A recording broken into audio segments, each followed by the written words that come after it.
by the way. Off we go again. This is the Let's Get Inspired live vlog.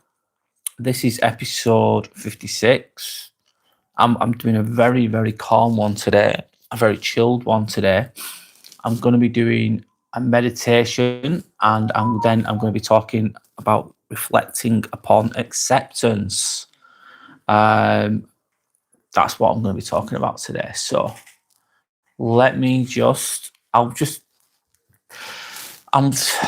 let me get the words out properly. I'm taking it slowly. I'm taking it really slowly. I'm relaxed. I'm chilled. That's all this is about, really. Just chilling the hell out, slowing down a little bit. Hi, Dawn. Good morning. I'm on here a lot at the moment. God, I look tired. How are you doing? How did you go to the swim? Is the question. Did you make it to the swim? And how, if you did go for a swim, how was it?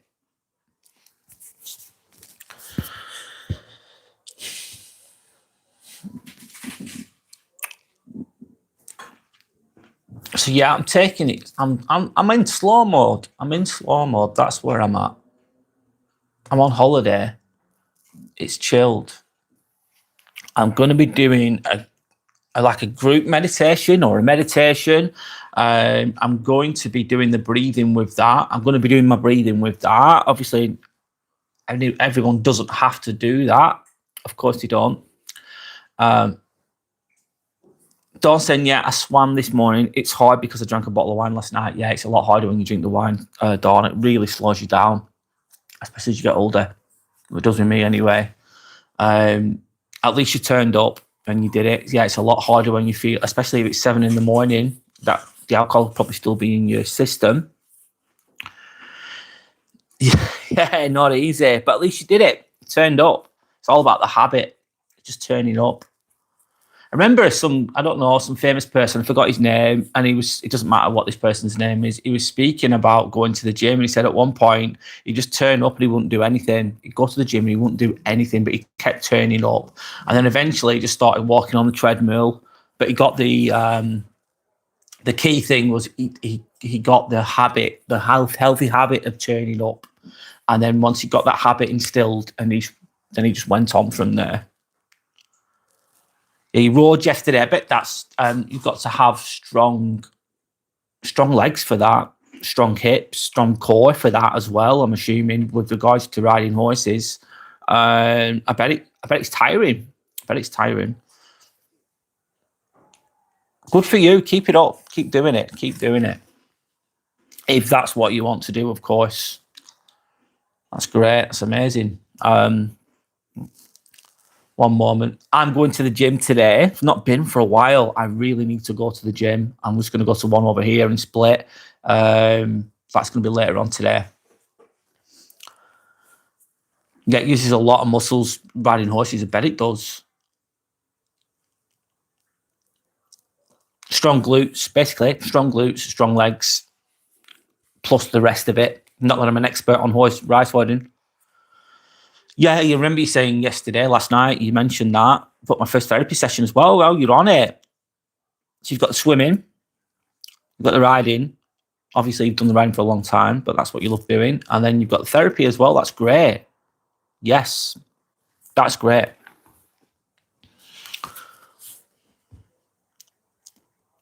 Santa says, I'm proud of you, Dawn. Oh, that's lovely. That's great. Sando, question. How did you find, because you know better than me, how did you find going to therapy? What was it like? If you don't mind, you don't have to share if you don't want to, but because you know better than me.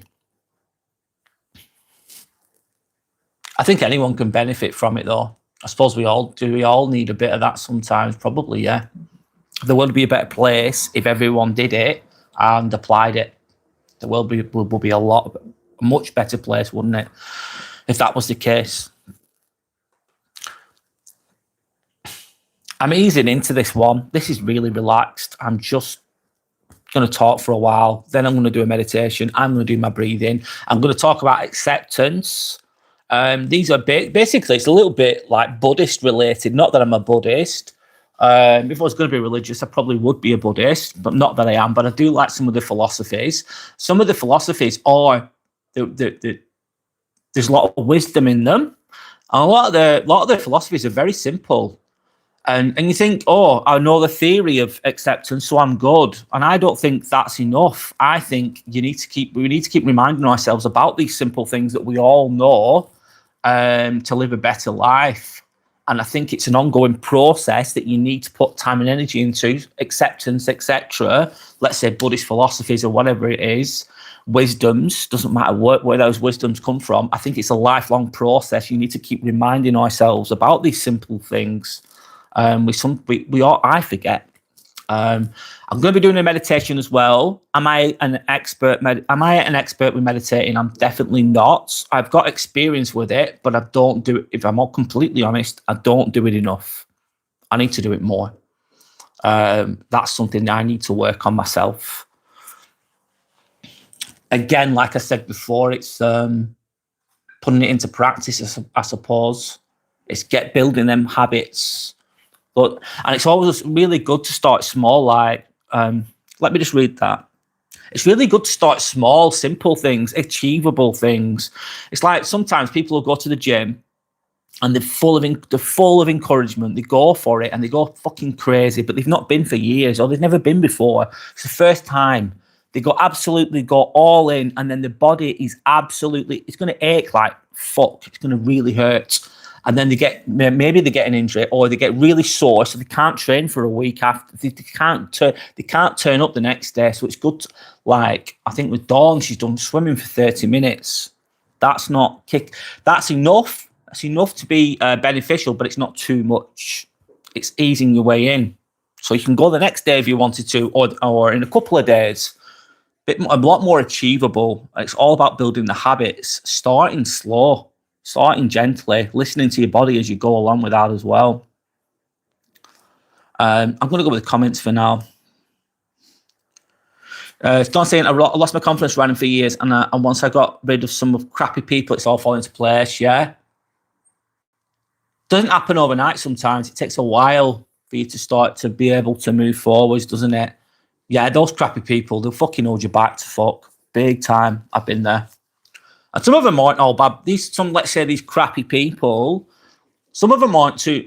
I've known some people that are a bit like toxic, let's say, but they've had some good qualities to them, which makes it harder to come away from them. And they're not all bad, in my opinion, depending on the person, of course, but they're not going to be good for your life. They're going to hold you back. They're going to prevent you from living your best life, basically. So you've got to cut off the dead wood. You've got to cut it off. Not always easier said than done sometimes, of course. Dawn says thank you to Sander, says same. Brad, Sander says first session was so strange. You had no idea what to expect. You're going into the unknown. That's it. It lasted only 30 minutes. And my therapist only said a few sentences showing that he understands you. So I definitely wanted to go back to him. I suppose, did he ease you in then, I suppose? I think that'd be the best way, wouldn't it? Not that I'm an expert. They ease you in. They listen to you. See where you're at.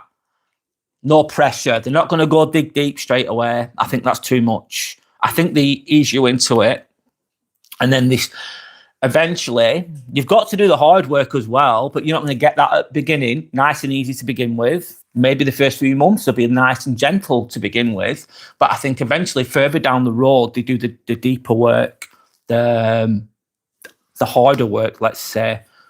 A good therapist will do that. They'll test you a little bit because you don't want it all to be good and easy. Like you turn up, imagine I'm the therapist, not that I am. You turn up and I'm just blowing smoke up your ass, telling you how perfect everything is, how perfect you are, how bad everyone else is outside there. You're not to blame. And I'm just blowing smoke up your ass. I'm stroking your ego. And then you're paying me to do that.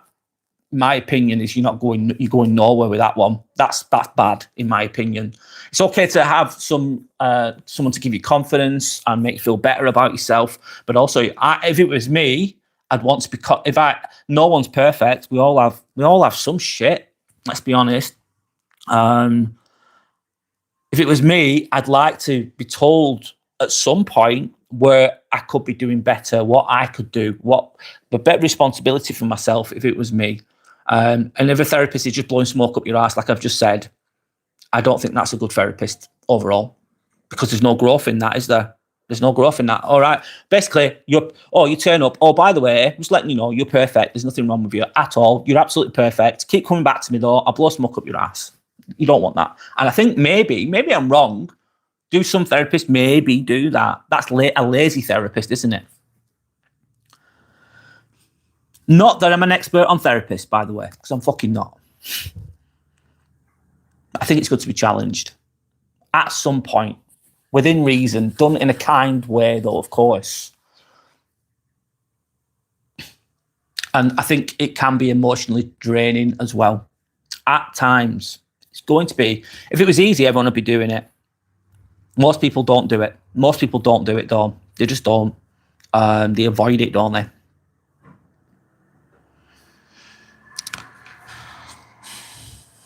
You're looking forward to it. You're a bit also nervous. Yes, that's another reason why most people don't do it. They avoid it, Dawn, and I can see why you'd be a bit nervous. I think you're going to feel really good after your first session. I'm going to feel like you're glad you went, and then you're going to be. I believe that you'll be looking forward to the next one after you go to this one. And it's very specific towards yourself, isn't it? It's all good and well. I suppose looking online, reading books, etc., and applying those things. And that's what I've done to help me personally. And you can do what you can get. You can go a long way with that. You can go a really long way with that. But I think a therapist is going to be very specific towards yourself, of course. I'm probably telling you what you already know there. Sandra's saying the main crucial thing is feeling safe there. It needs to be your safe place. You need to feel, I suppose that's when you need to use your intuition. Yeah, you'll know. You'll know if it feels right. You'll know if it doesn't feel right. And trust your gut with regards to that. I'm sure you already know that one, Dawn. Going in with an open mind. That's a good one as well. I think to take that leap of faith to begin with, though, is a great thing. And I think it's a long road as well. It's not it's not done overnight. I think it's a long road, as life is. So I'm saying I love my therapist, and there's a special client therapist relationship. You'll understand if you continue going, Dawn. And Dawn says, yes, I will do. I'll keep watching videos about questions you should ask and red flags to look for, etc. It's confusing, but I'll go with my gut. Yeah, it's good to be It's good to be a little bit cautious, isn't it? Especially when you're showing. I suppose if you've got a therapist, you're showing your vulnerable side as well, a side that you don't always, maybe never showed that to anyone before. Some of the things you'll talk about, it's very personal, isn't it? Of course, I think it's good to be a little bit cautious. Be thinking, like you said, some therapists could be narcissists. Some therapists could be. They could be. They will be. There will be. Some of them will be. Of course, they will be, but not all. Some will be really good. Dawn said, I find that the good parts in bad people are fake. Wow.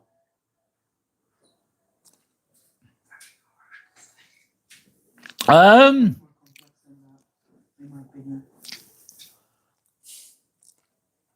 to think now. Sometimes it will be, sometimes it won't be. Depends on the person, Dawn, in my opinion. Sometimes, yes. Sometimes people fake to be good and they fake to be nice, but they're underneath it. They're just bad people, and they're very malicious and they're very nasty. Some people are, let's say, troubled people, but they do have good traits. I think it depends on the person. If the person is not so good and has a bit of bad, then that's not fake, because we all have a shadow self, don't we? Depends on the person. Yeah.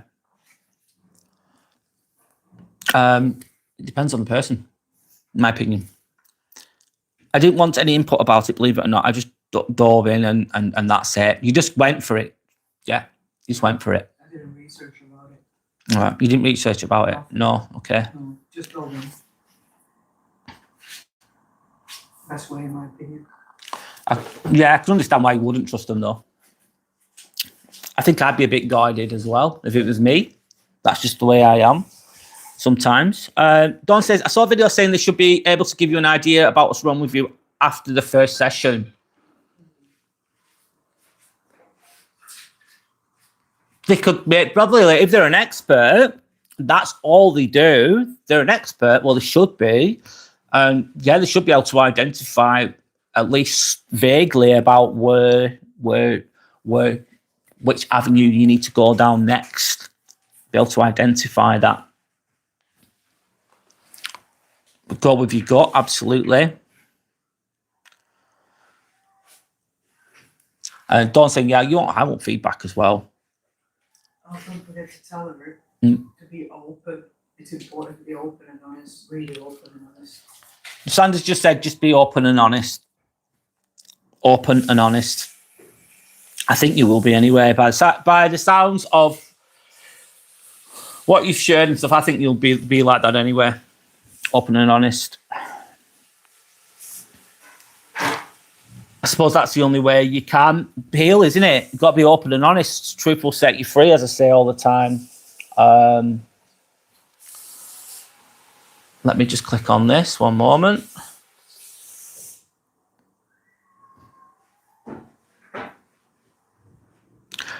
Yeah, I remember you saying that. CPTSD and possibly ADHD, maybe even autism. A lot of people are undiagnosed with that or misdiagnosed with that.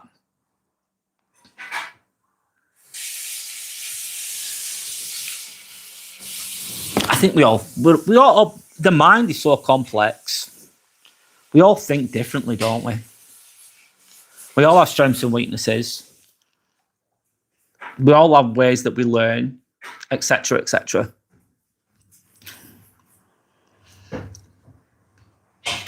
Maybe I could be labelled as something, but I don't want to be personally. I don't want to. I'm not perfect. I think and feel the way I do. I'm sorry. Sorry, just talking. Sorry. Thanks. What was I going to say then?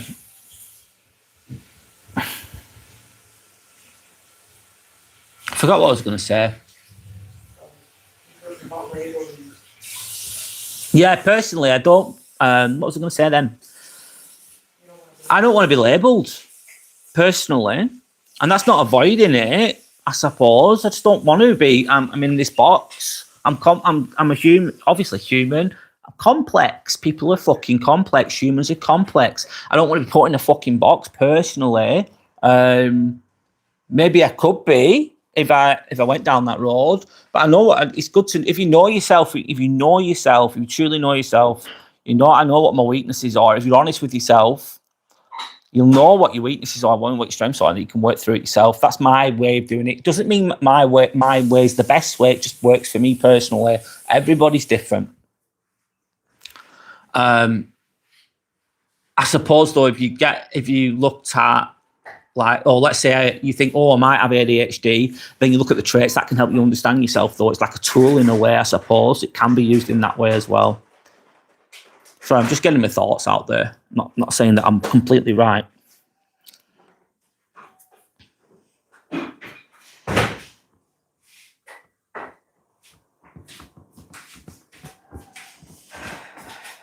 Been trying to do this since March, Dawn says. Sorry, I'm just catching up with the chat.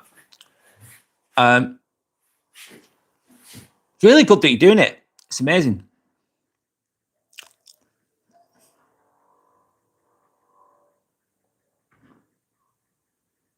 You don't expect quick fixes, Sanders saying. It's a search of your soul. Yeah, wow. Very well said.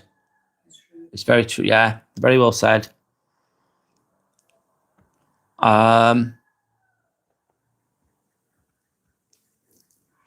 And I think as well, after you've done a session or whatever, it's good to just have a little bit of a chill. It can be quite emotional potentially, can't it? Dawn's realistic here. She's a good thing. And I don't expect a miracle. I just understand it's a journey. And the journey will continue for the rest of your life if you apply yourself.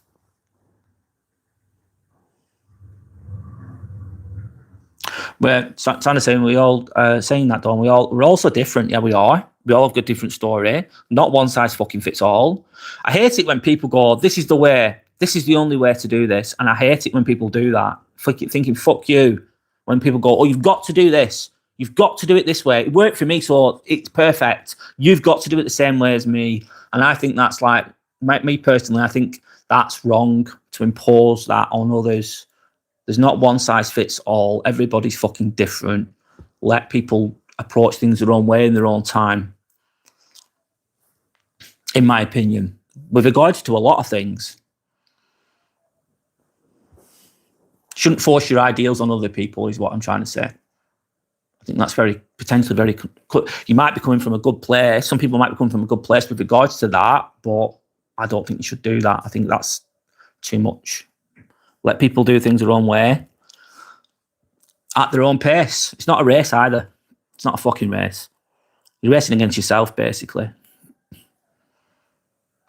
Is this part of why we're here? Is this part of why we're on this earth? Let's say. I do believe so. We're here to learn through our emotions, or how we learn. You learn through your emotions, basically. And those emotions are fucking powerful, and they can unbelievably powerful. Unbelievably powerful. I can't even put it into words how strong and how much suffering can be felt through emotions. But that's where the lessons are. That's part of the school of life, and we've got to learn and grow through those emotions, through those sufferings, through those emotions. And like I keep saying, it's not just an overnight thing, it's a lifelong thing.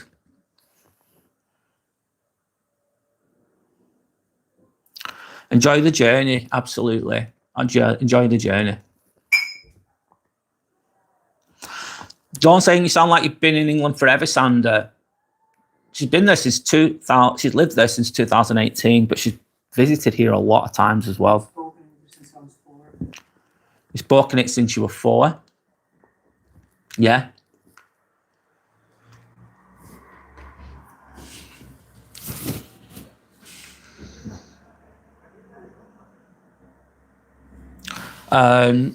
Yeah.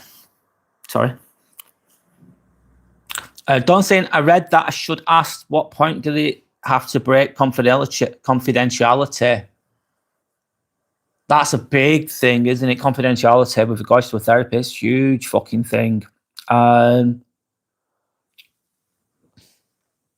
suppose though it'd only be if my understanding of that, if the client comes and then someone's life is at risk and it's really harsh, then I suppose then the confidentiality may need to be broken in that situation. If someone's life's at risk, if someone's like safeguarding, like a child's at risk, or you know what I mean, that's when that potentially could have to be broken because someone could die potentially. Not that I'm an expert on this because I'm not, but I think a lot of things will be personal to you. I think you control that narrative a lot as well of what is shared, I suppose. Don't say I used to think labels were bad, but I think it would be nice to know what that struggles I've had been for a reason, not just laziness or personality flaws. Yeah, I understand what you're saying. It helps you to understand yourself better. It's like a guide, like a tool in a way. You've got all these characteristics. Do I fit into those characteristics? Kind of thing. I've looked at loads of different personality disorders or whatever you want to call them, and I've gone, oh shit, I've got a bit of that, I've got a bit of that, I've got a bit of that, I've got a bit of that. I'm thinking, God, I think a lot of people have a little bit of something. Does it help you to understand yourself though? Potentially, yes, it can do. It can make sense of who you are and what you are, which once you start making sense of that, that's a good thing. It's a step forward, isn't it? Your therapist, Sandra says, her therapist definitely has a non-labeling approach.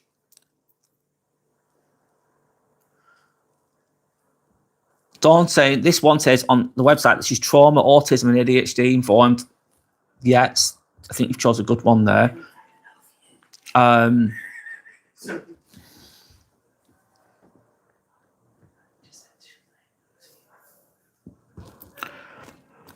So I'm saying, and I like that, but obviously I believe that if you notice something that's, sorry, just 1 second, losing my train of thought.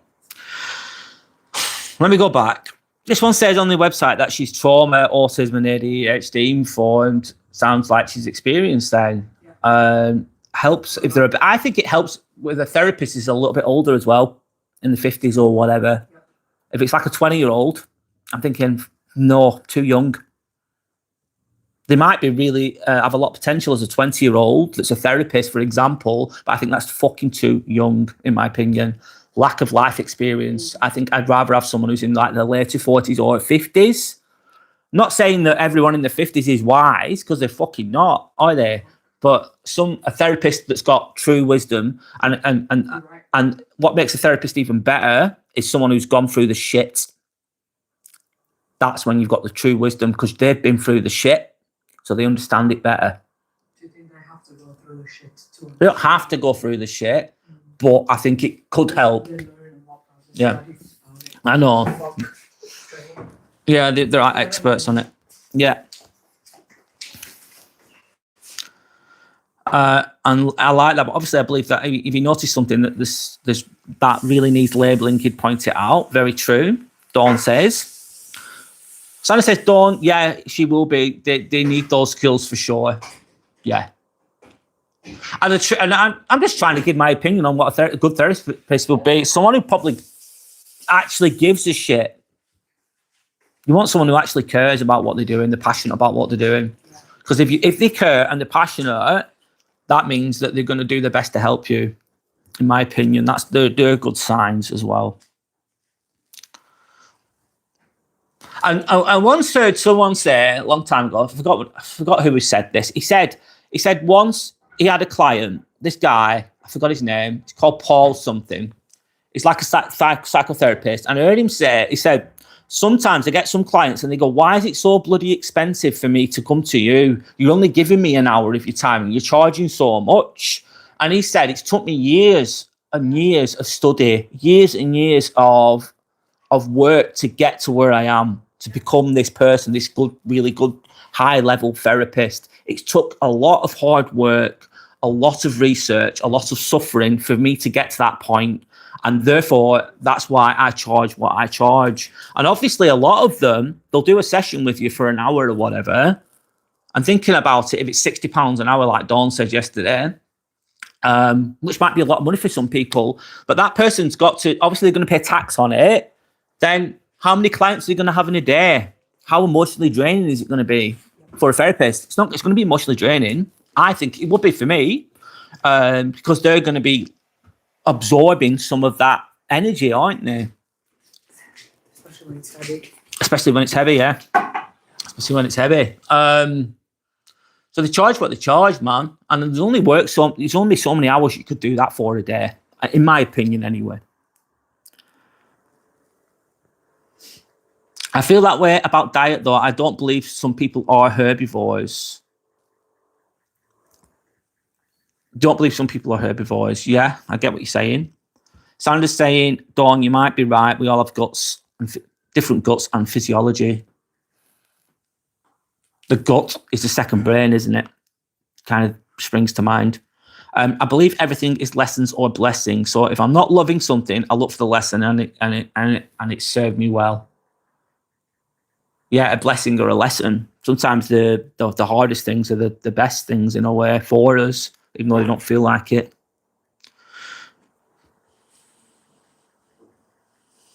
Carol has been here since he was 17, sorry. Carol, sorry. It's your partner, isn't it? And still has a very Polish accent. Still got that strong, broad accent. So he's been here a while then, Dawn. Sandra's saying, Dawn, yeah, I understand that. I think I'm just naturally very good in languages, and I've been obsessed with English language since I was like 4 years old. Yeah, Sandra speaks very, very, very, very good fucking English, trust me. People think she's from Ireland or America. They don't know she's from Croatia. And when she speaks in Croatian, it sounds so fucking different. It does. It's true. It's true.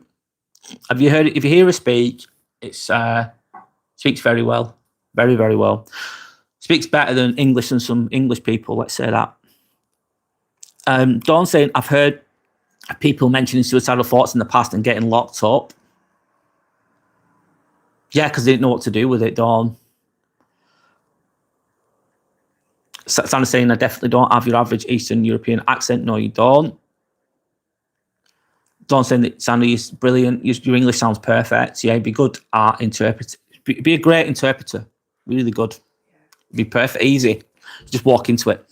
She could just do it like that, not even thinking.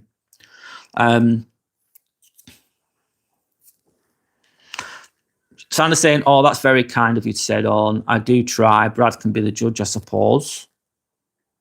No, you're really good at it. That's just a fact. Dawn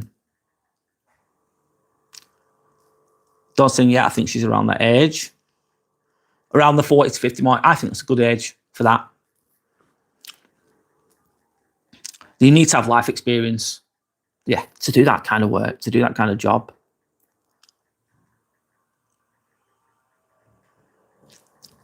Dawn saying, I wonder if I'm supposed to be a therapist later on. Mm-hmm. Well, yeah.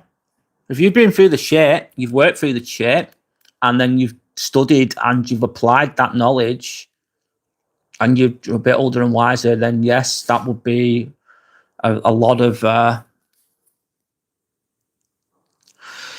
yes, that would help become a really good therapist. It's going to help you. All that real life experience, mate. Real life experience. You can't fucking beat real life experience. I think that wins every time. If you've solved the problem, of course. If you've come through the other end of it, that's real life experience. You can get a lot from books, etc., but I think it's, and those are good things, don't get me wrong, but I think the real life experience with the knowledge all together is the best package. To be a therapist or to be anything, really, I suppose.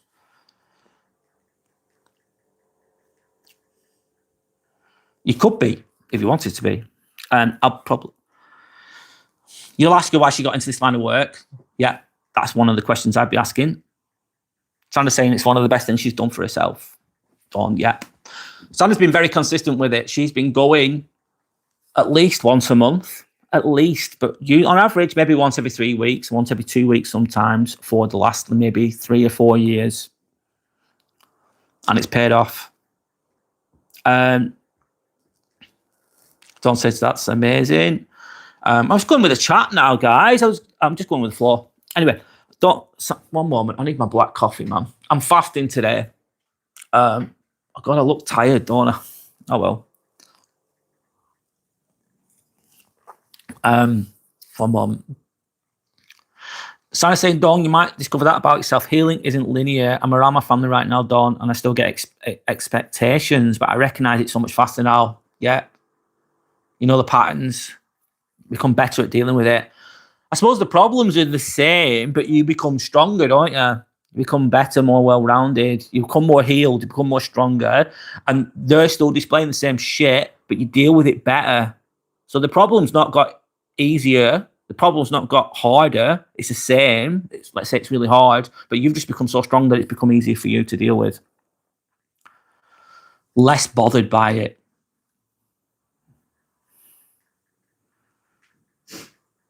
Sandra's saying, some days I feel like I'm so healed, but some days I feel like I'm back to square one, Dawn. That's a very good point. That's real. That's realistic. Because, yep, that's trust me now, that's definitely part of the process. Some days you feel like you're fucking taking on the world, like you've fucking done so well, you're so proud of yourself. And other days you just feel like you've not got anywhere. That's part of the healing process, by the way. Remember that one further down the road. Maybe 6 months in or 7 months in or whatever it is. Because you can have days where you think, shit, I'm not going anywhere, I'm not doing any better. But believe it or not, you are doing better when you feel like that. That's a very realistic view of therapy. Some people go in there and they fucking don't really share anything. They're very closed. They're paying. They're expecting results in a few months. Fucking stupid. They're expecting results in a few months. They're not really opening up. They're not applying the work, but they want the therapist to fix them. The therapist is showing you what you do the work. They do 10% of the work. You do 90% of the work. So you do 10% they do 10% of the work. You do 90% of the work. You apply all that shit. And if you don't do the hard work, then you're not going to get anywhere. It's like with anything in life. I remember I used to have gum disease, and I was brushing my teeth really badly, typical English person, and I didn't know any better, more for me, and I got gum disease, so my gums were fucking bleeding. They were pissing blood. And like an idiot, I continued. It's like a healthy person, but my teeth were shit. And Sandra said, Brad, your breath stinks. I brushed my teeth, and my breath still stank. So long story short, I went to a dentist in Croatia during COVID, and he said, I do 10% of the work, Brad, and you do 90% of the work. He said, if you don't start brushing your teeth in this particular way, with the flossing, I use a water floss. He said, if you don't do it, you're going to lose your teeth. You're going to lose your teeth. I thought, oh shit. And then I changed my habits, and I've changed my routine, and I put the work in. I still do to this day. I still do, and my teeth improved.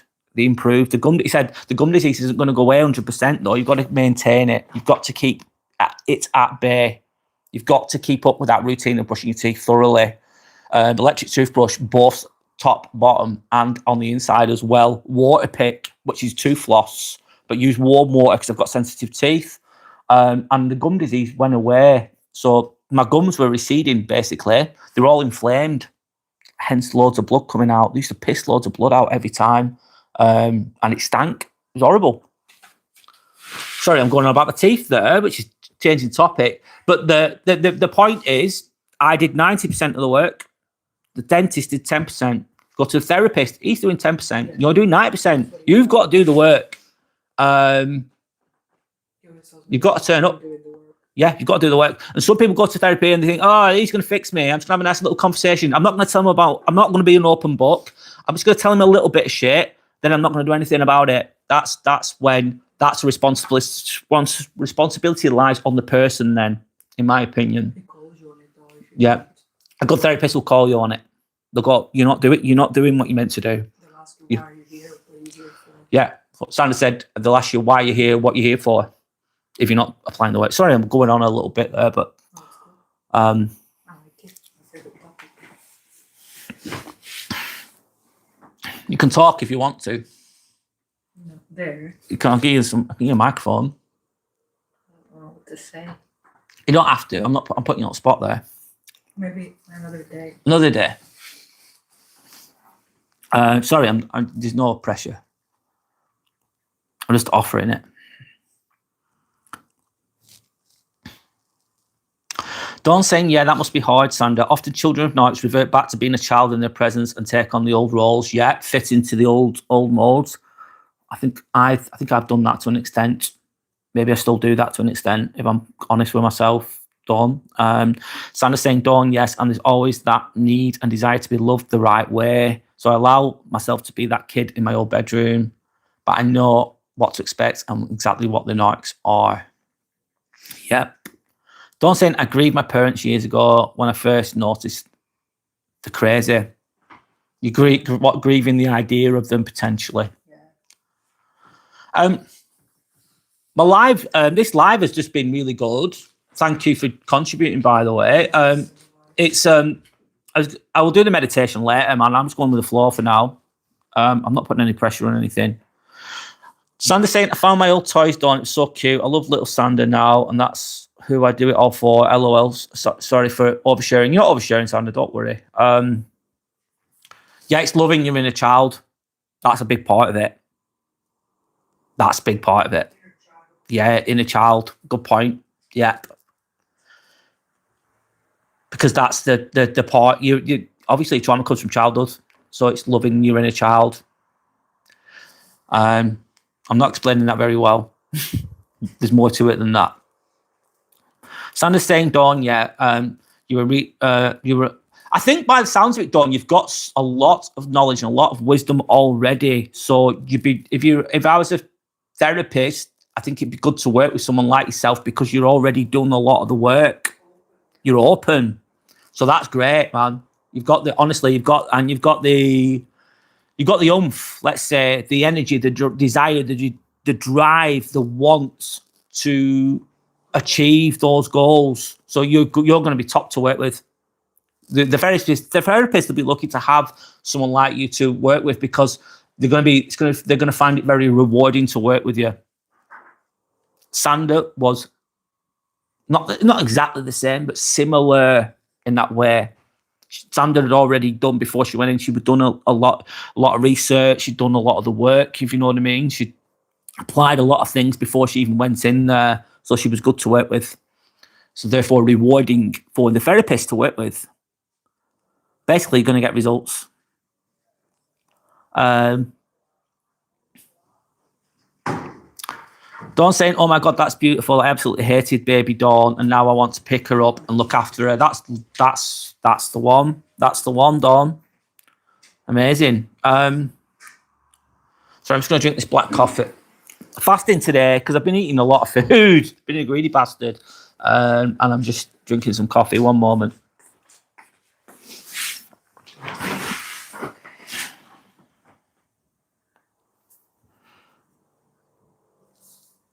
Sandra's saying, Dawn, yes, well, I love that for you. And you most definitely take care of her now, and you're becoming what you you're becoming what you need to be when you were younger. Yeah.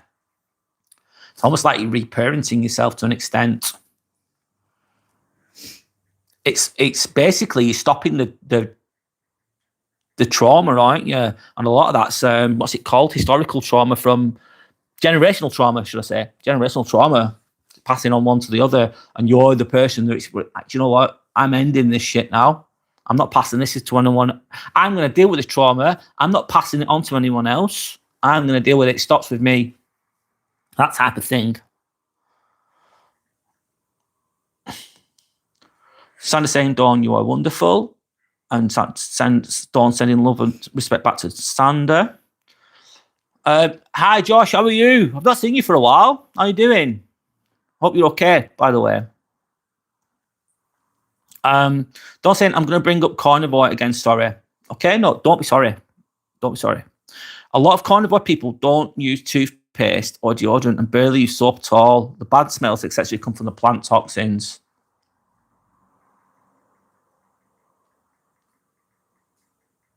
I need to try that carnivore diet. I really need to try it. I need to try it. I keep saying it, don't I? I do. And I know someone at work that does it, and I do like the concept of it, and I do believe that there is benefits from it, Dawn. But to truly know it, I need to do it myself.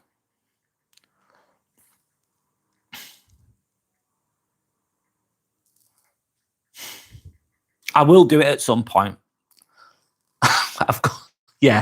I need to get my head around it. I'm so, let's me be honest now. I'm so stuck in my ways. I love carbs. I love eating. I'm just stuck in that mode. I'm not saying that's an excuse. That's just a reason for why I do what I do. But could that carnivore diet make me level up? Yes, it could.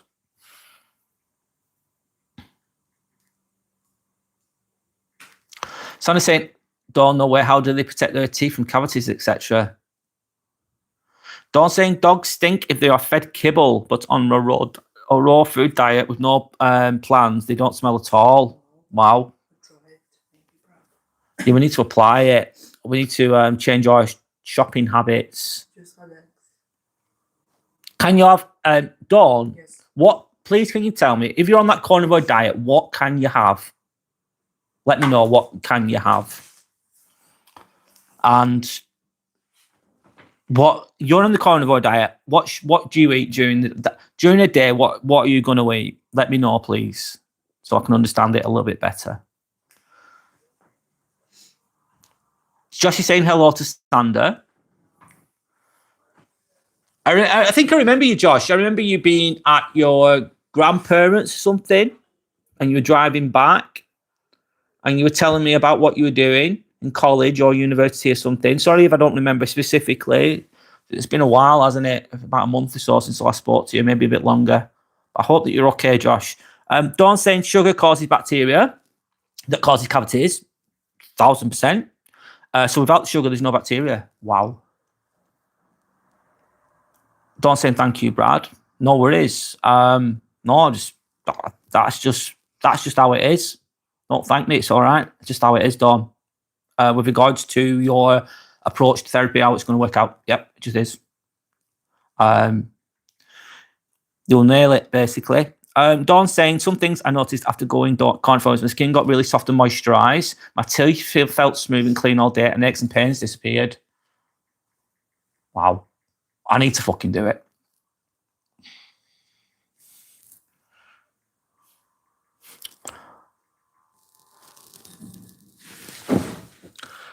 Another question is, can you have sauce on the meat? And what type of meat are you going to eat?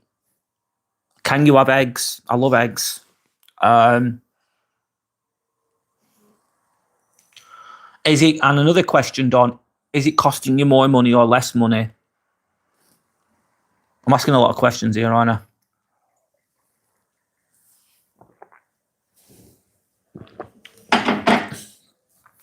Can you pass me put the dishwasher in? Yeah, there you go. Thanks. Thank you.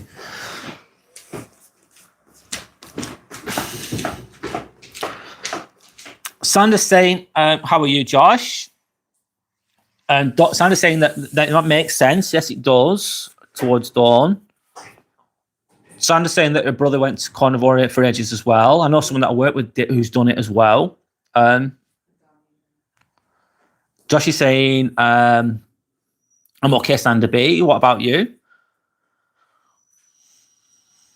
Dawn's saying, I'm glad you appreciate my contributions because I feel like I'm taking over the live sometime and I think I should shut up, but I enjoy the conversation. No, don't feel bad. I appreciate the fact that you even come back, Dawn. I'm lucky that I'm lucky to have people to come back and listen and contribute. I feel very, very, I appreciate everyone so much, especially the ones that come back. It gives me a reason to keep going, believe it or not. So I appreciate it. And also, it's up to me as well. My responsibility is sometimes I'll have a topic and I can just basically, if I really want to do that topic, I'm just going to go for it with my topic and we'll speak about it. So I can control that to an extent. But I do like to read the comments. The comments are great. I think they're important. So I appreciate your contributions. I don't think you overtake the conversation. No, you don't. You don't overtake the conversation at all. I think you allow others to speak about themselves as well. It's not just one stream. It's not one way.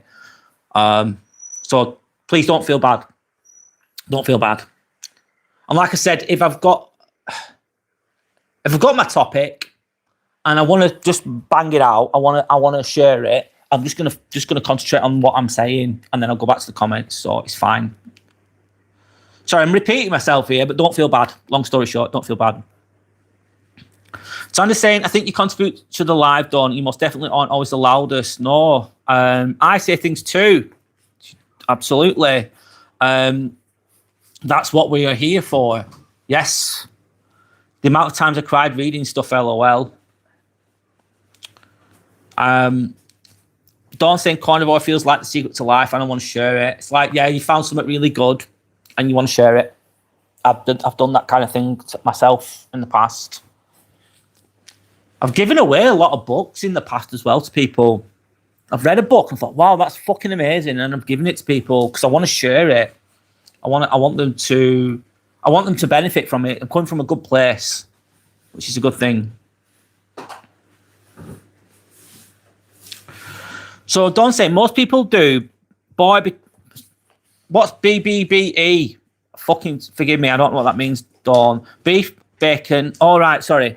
I've got it. Beef, bacon, butter, and eggs. Can you have black coffee as well? Can you have milk in your coffee? That's the question. I can definitely... Beef, bacon, butter, and eggs. And is it more expensive or cheaper for your food shopping? I suppose, though, let's say the meat's more expensive. However, you're not going to be buying other things, are you?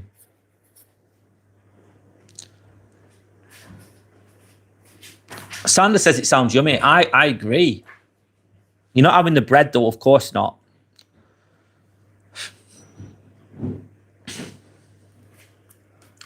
Dawn saying water and a good salt lake, Celtic salt, sea salt, and lamb is also good. So Sandra saying I love Celtic salt. I hate lamb though. Each their own. Josh is saying try eating protein more, less carbs, and don't overeat. Only eat enough. Don't get too full. Very true, Josh. Listen to your body. When your tummy rumbles, then eat. Yeah, eat when you're hungry. I get that, Josh.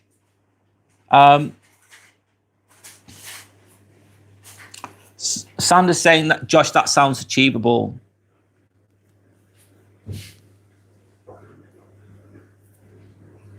Dawn saying, I thought so. If not, have sauce and spices to make the diet impossible for you, then have them, but they're still toxic. Yeah, I thought so. They'll have sugars in them as well. Dawn, of course. Josh saying fast for 16 hours, Brad. Yeah, I do longer than that. But 16/8's a good one, Josh. Have your dinner early. Have your carbs early in the day. Don't have too much carbs before bed. Wake up, then have your first meal in the early afternoon, bro. That's a good way, yeah. 16/8's good. That's a good achievable fast. I'm fasting today. I'm going to do about 20 hours, 24 hours. And then I'm going to have a nice meal tonight. I'm here now. Would this be a good opportunity for me to apply this carnivore only diet? Maybe. Let's see. Well, you have to happy.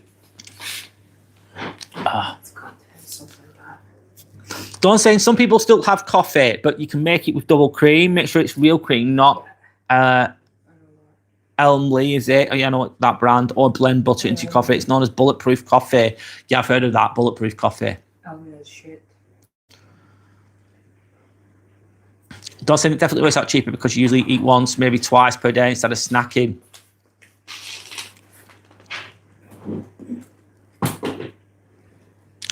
Don't say I make a blue cheese sauce with double cream and blue cheese, or whiskey sauce, which is beef stock with double cream and a splash of whiskey. That sounds lovely.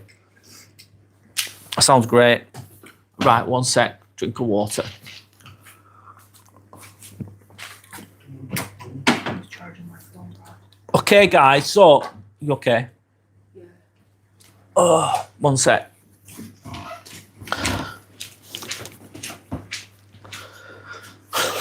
Right, guys. So what I'm going to do is we're going to be focusing on acceptance. If any comments, I'll reply to, of course. It's a Buddhist thought, isn't it? Basically, learning to let go of resistance and find peace with what is, accepting with what is.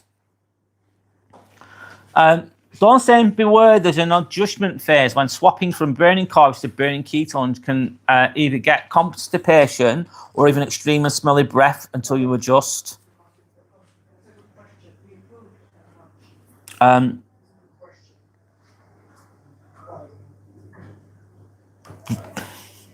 Yeah, your body's adjusting to it, isn't it? Yeah, I suppose it's managing that as well. I suppose you could ease yourself into it. I suppose, maybe. I don't know if that would make it better. Eat less carbs to begin with.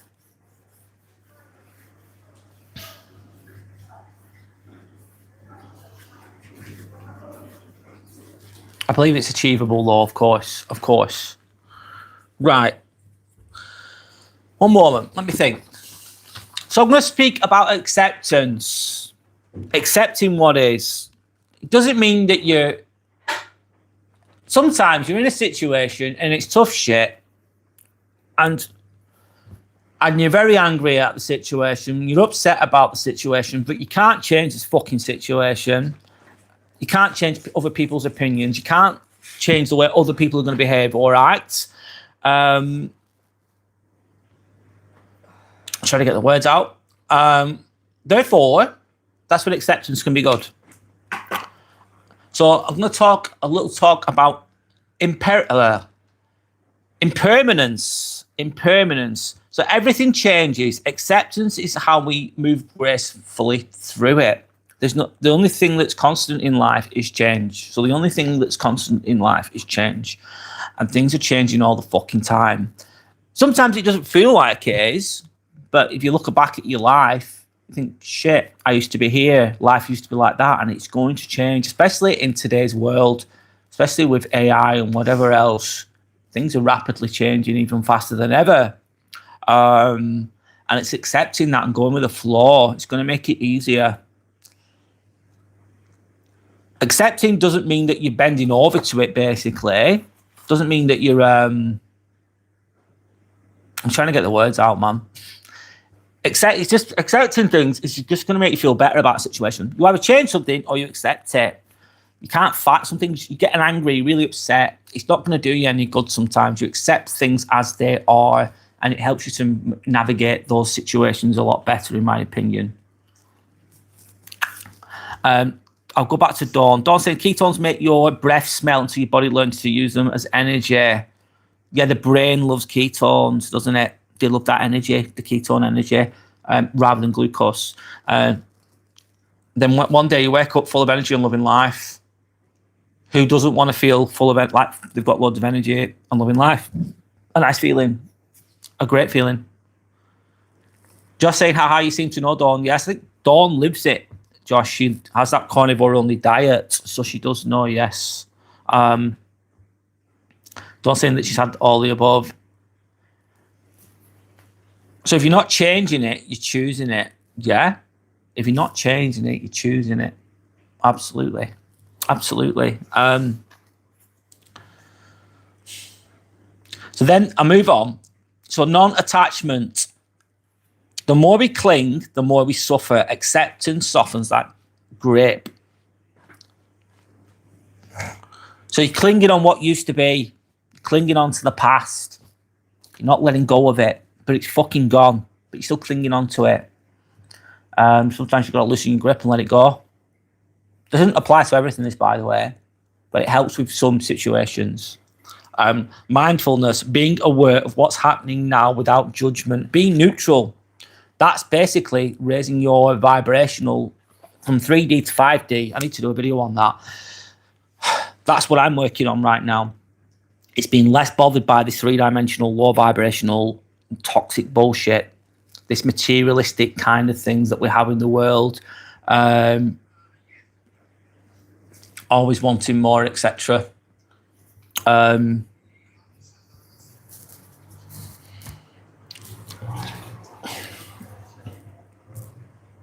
One moment. Sip of water.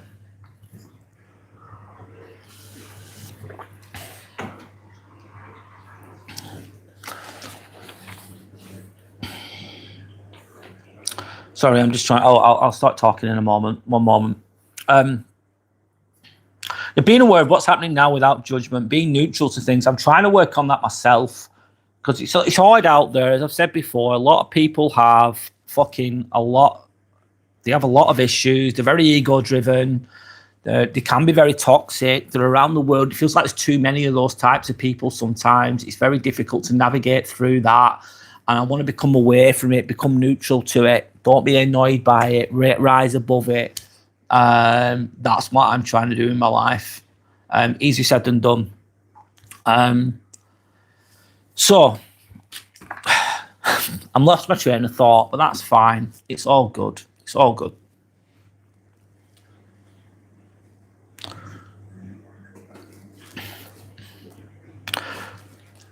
So in a moment, I'm going to do a guided meditation. I'm going to do my breathing, of course. What time are we on now? It's 11:30. 11:30 over here. 10:30 in England, let's say, UK.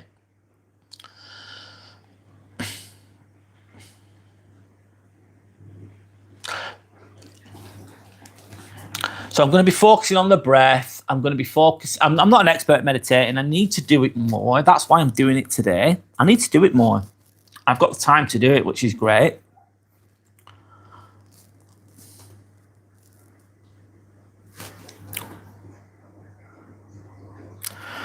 Dawn saying, I found learning about those types of people makes them easy to ignore. They're barely human to me.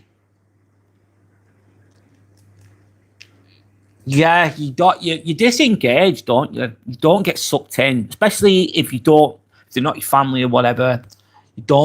You're less open to them. You spot them. You know what they're about. You just don't engage. You don't get too sucked in. You don't get into a debate with them. You don't even. I tried this once. I have an uncle, ex-army. He used to live in Cyprus. He still got that army mentality, my uncle. And he was staying at my mum and dad's while I was living there. And I thought, I'll try and open up to this person. I'll try to be accommodating towards them. I'll try and have a nice conversation with them, having a few drinks. And I tried to have a conversation with him, trying to be nice, basically, welcoming, integrating with him or whatever. So I didn't really know him. Anyway, and he just went all baby boomer, fucking ego, big ego. I'm ranting on and on and on and on and on. And I just thought, what the fuck is this shit? Because I knew what it was. And I thought, oh no, when you end up in a conversation thinking, I wish I hadn't even got into this fucking conversation. This is draining. And he started telling me how I need to be and what I need to do. And you need to do this, you need to do that, but in a very egotistical, narcissistic type of manner. And I felt like saying fuck off, basically, but I couldn't. And then I thought to myself, why have I done this? Why have I even bothered to try and have a normal conversation with this person, to try and have a semi-intelligent conversation with this person? That person is not on that level. They're not there, but she's okay. She's okay. I thought, I'm wasting my fucking time with this fucker. He's my uncle. I don't really know him. Might have he's not even blood related. It doesn't matter, does it? Blood related or whatever. I just thought to myself, I've wasted my time with this. It's no point. There's no point. I thought, I'm never doing this again. And I got away from the conversation. I thought, I will never go there again. There's no point. And that's what I'm just phrasing what Dawn was on about then. It's just knowing people where they're at. And then some people just don't bother. That's breaking away from it as well. It's stepping away, stepping back from it. It's being neutral as well. I didn't hate the person. I wasn't upset. But I thought, just accept the fact that's where they are.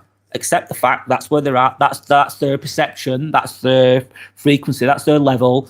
And I don't want anything to do with it because it's just not for me, type of thing. That's a basic example of that.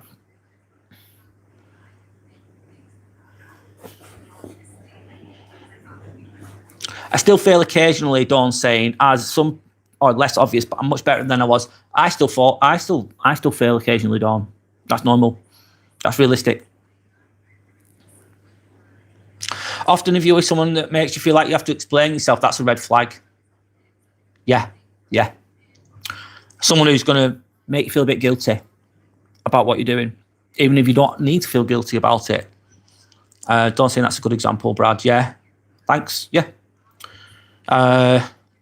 And so, and if you know you're in a good place, if I fell for that, I kind of got sucked into that. I was coming from a good place, though. I was only trying to be nice, but I recognised it. I went, okay, this is what this is.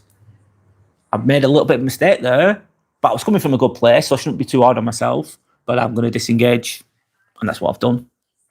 I won't go there again. There's no point.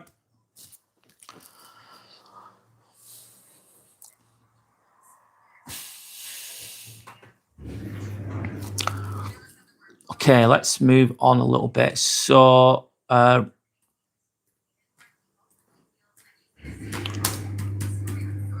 going to be doing a meditation.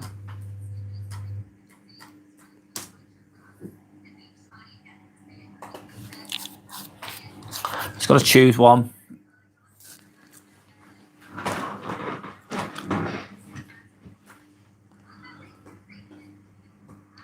That's perfect.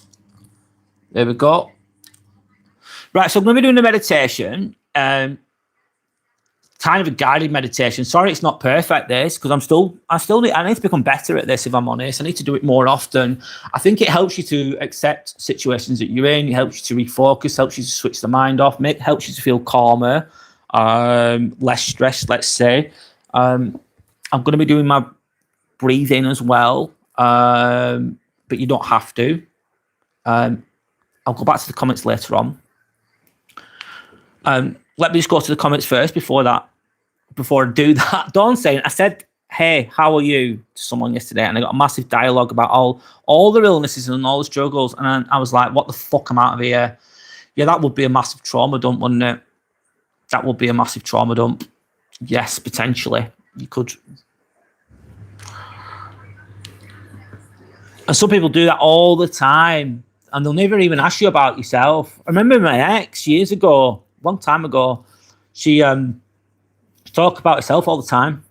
She'd talk about was herself. She never listened to me. She never let me say anything. She would never listen to me. I can't believe I got myself into that situation. But I was young and I was underdeveloped. Let's say that. That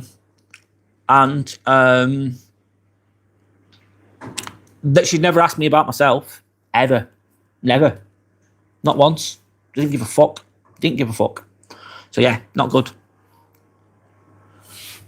Poor me when you don't even know them is a red flag. Yeah, poor me. I'm telling you my life fucking story on steroids. Like, you don't... Oversharing. Sander, thanks, yeah. Oversharing when they don't know you. Massive fucking red flag. Fucking huge. Like, what the fuck is that? Red flag. Toxic. Red flag, yeah.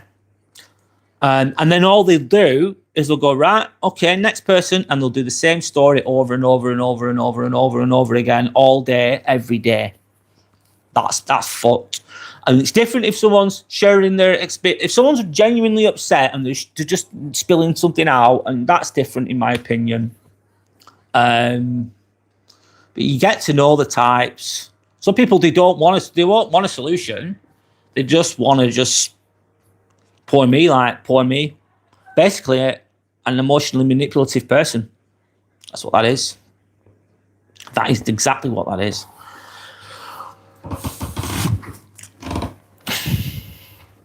I'll be one moment. I'll be back in 1 minute. Sorry, bro, I'm watching this. It's okay, don't worry. Sorry, 1 sec. And 1 minute. I've got some cramp, man. Shit. Don't sit like that. Oh, sorry. Yep. Just need to move.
Okay, I'm back. 1 moment.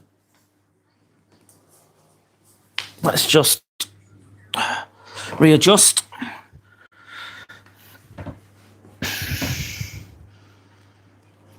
Josh saying, do you attract a lot of people like that, Dawn? And seems like you have had a hard life. Hope you're okay. That's they're coming from a good place there, Josh. Dawn says parasites. Yes, some people are. Josh, my response to that is, I know you're asking that to Dawn. I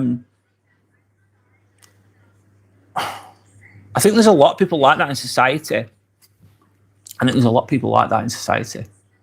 Yes. I think you're going to come across them either way.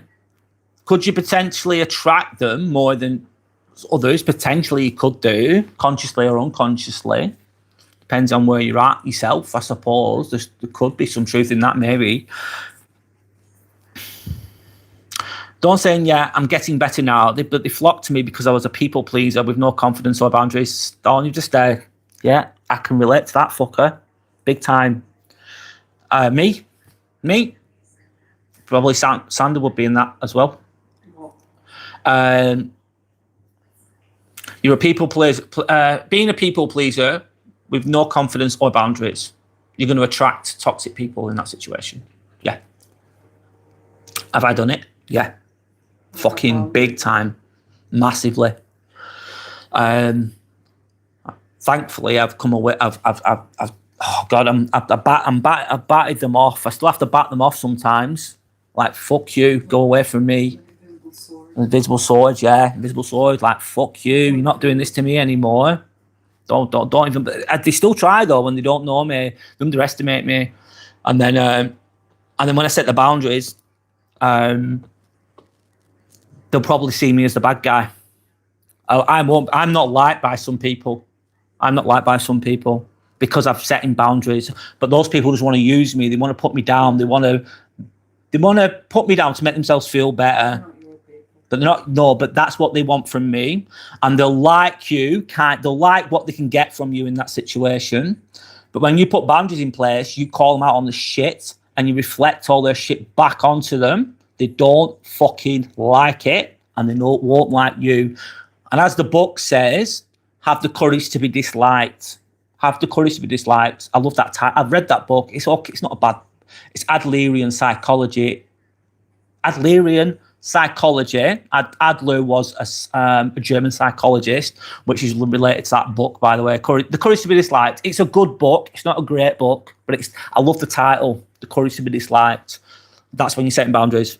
And when you are going to set boundaries, some people will. A decent person will respect them. And they'll go, oh, I'm really sorry. I didn't mean to upset you. I'll act accordingly. I'll be a bit better. I didn't mean to upset you. Because I could do that to somebody. I could upset somebody. And if they put a boundary in place, I would respect it. If they were a good person, I'd go, oh shit, I didn't realise. I didn't mean to upset you. I won't do that around you. But a toxic person won't. They'll blame you for it.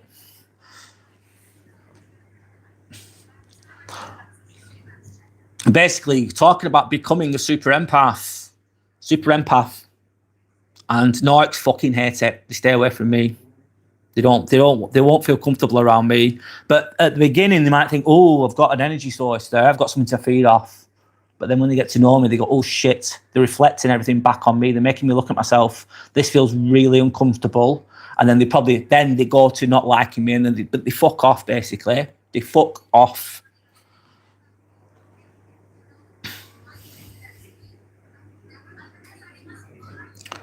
But definitely, Dawn, I can definitely relate to that, what you said with regards to being flocked to, being a shit magnet, basically. I've done it. Done it on steroids, man. Trust me, done it on steroids.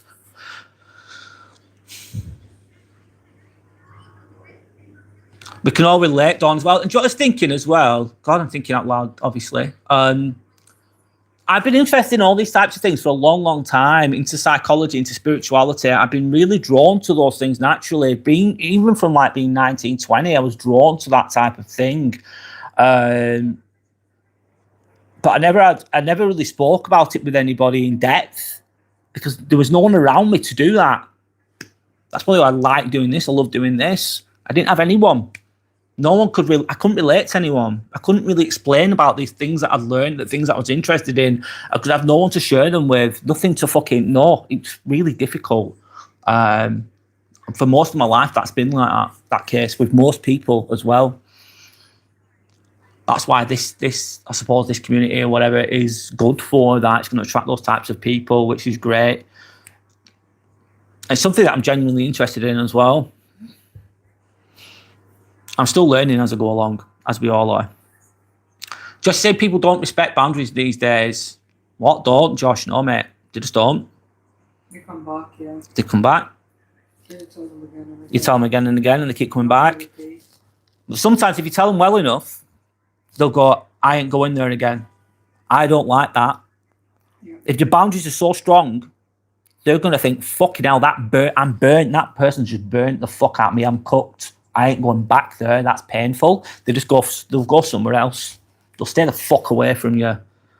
That's a win. Don't think boundaries are a good narcissistic repellent. Yes, they are. Run for those people, Josh. You've also got to, when you put boundaries in place, this is where the tricky bit comes in. You've done the boundary, you've had the guts, you've had the balls, or whatever you want to call it, to put the boundary in place. Then they're going to fucking hate you for it. They're going to try and make you feel guilty for it. That's another challenge. It's being consistent, but also being kind to yourself. Because you're an empath or whatever. You're an empath, right? You put boundaries in place, then you can potentially feel guilty. When you first start doing it, especially, you think, oh shit, I feel really bad because I've upset them. But that's what they want you to feel. And then what can happen is you put the boundary in place, but then you feel bad, so you let them back in, and then they start doing the same shit again, basically. That's another challenge, let's say, with setting boundaries. It's dealing with the emotional aspect of doing that. An empath that has been awakened is what you want to be, Josh? Absolutely. Absolutely. Zuki says, good morning. Good morning, Zuki. How are you? I hope you're okay.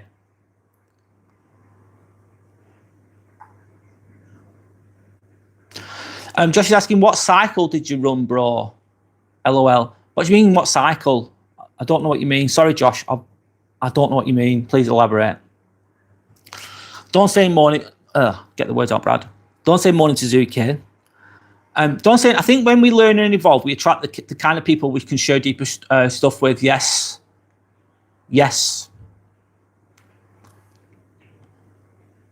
And that helps the collective consciousness. That helps us to raise our vibrational qualities as well. Coming away from that 3D, coming away from these toxic, egotistical people. You're coming away from it, and you're attracting into the fifth dimension, which is basically just higher frequency, new earth type of theory, the new earth, away from all those heavy energies, lighter, you're going towards the light more, basically, you're evolving more. This is easy. This is not an easy process. This takes time. It's a constant thing. That I will achieve that in this life. That's why I'm here. That's why I need to achieve that. And then also, it's also helping others. Some people you can't help. You got to leave them behind. Some people you're going to have to leave behind because they're not. You can still love them from afar, respect them as well, but they're not going to be open to what you're doing, and that's okay. It doesn't mean you're better than them. It doesn't mean you're worse than them. It's just that you're on a different path. But you can. Some people are going to be open to these things, and I think it's good to help each other through that process. That's the collective consciousness. I know I might be speaking quite idealistically here, but yeah, I think that's one of the reasons why we're here. A person that's ego-driven, for example, if they heard me what I've just said now, they'd be like, what the fuck is he all about? That sounds weird. They'll just discredit what I'm talking about. They'll think it's strange. They'll think it's weird. They'll think it's nonsense, which is okay. That's their opinion. But then you just got to come away from that. So could you leave people behind? Potentially, yeah. With this, if you're working on yourself, you are going to leave people behind. And if you don't, you're going to stay there. You're going to stay in that room. You're going to stay stuck potentially.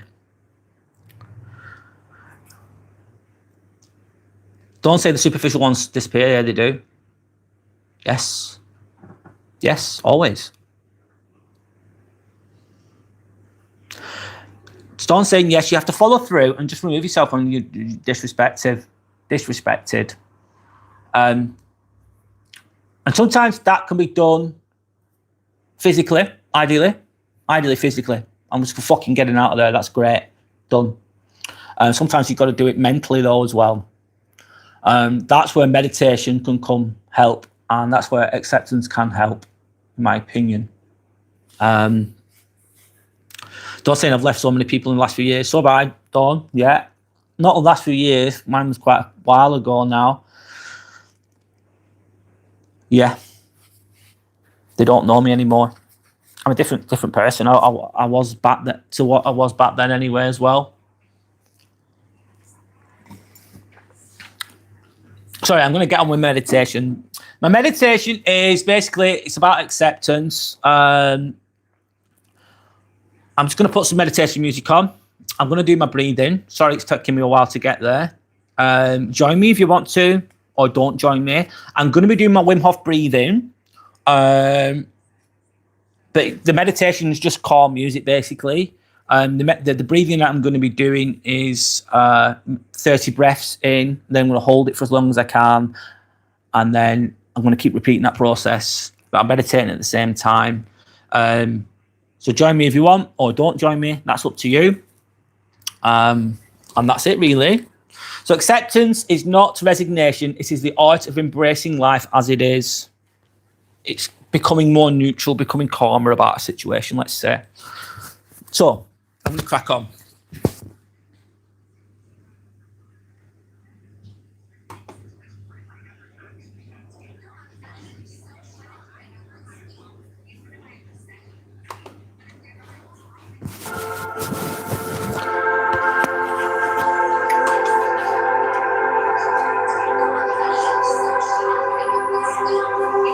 And know what it's done, do what you need to do.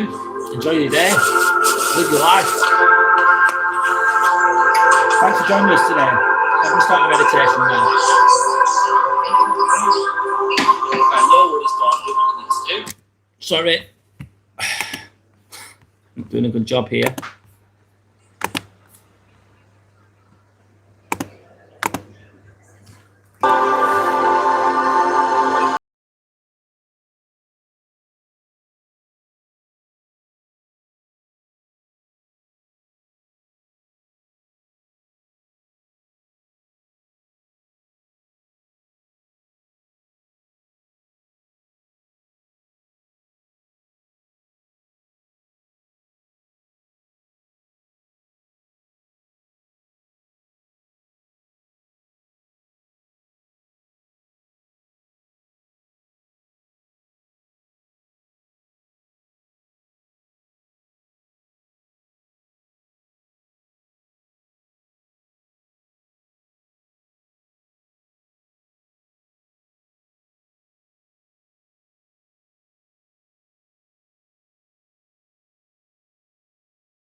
Okay, I'm back.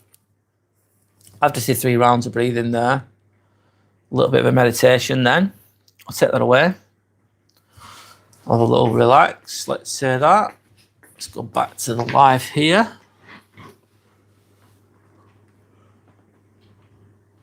One moment, guys. I'll be with you in a moment. If anyone's still there, I don't know, but...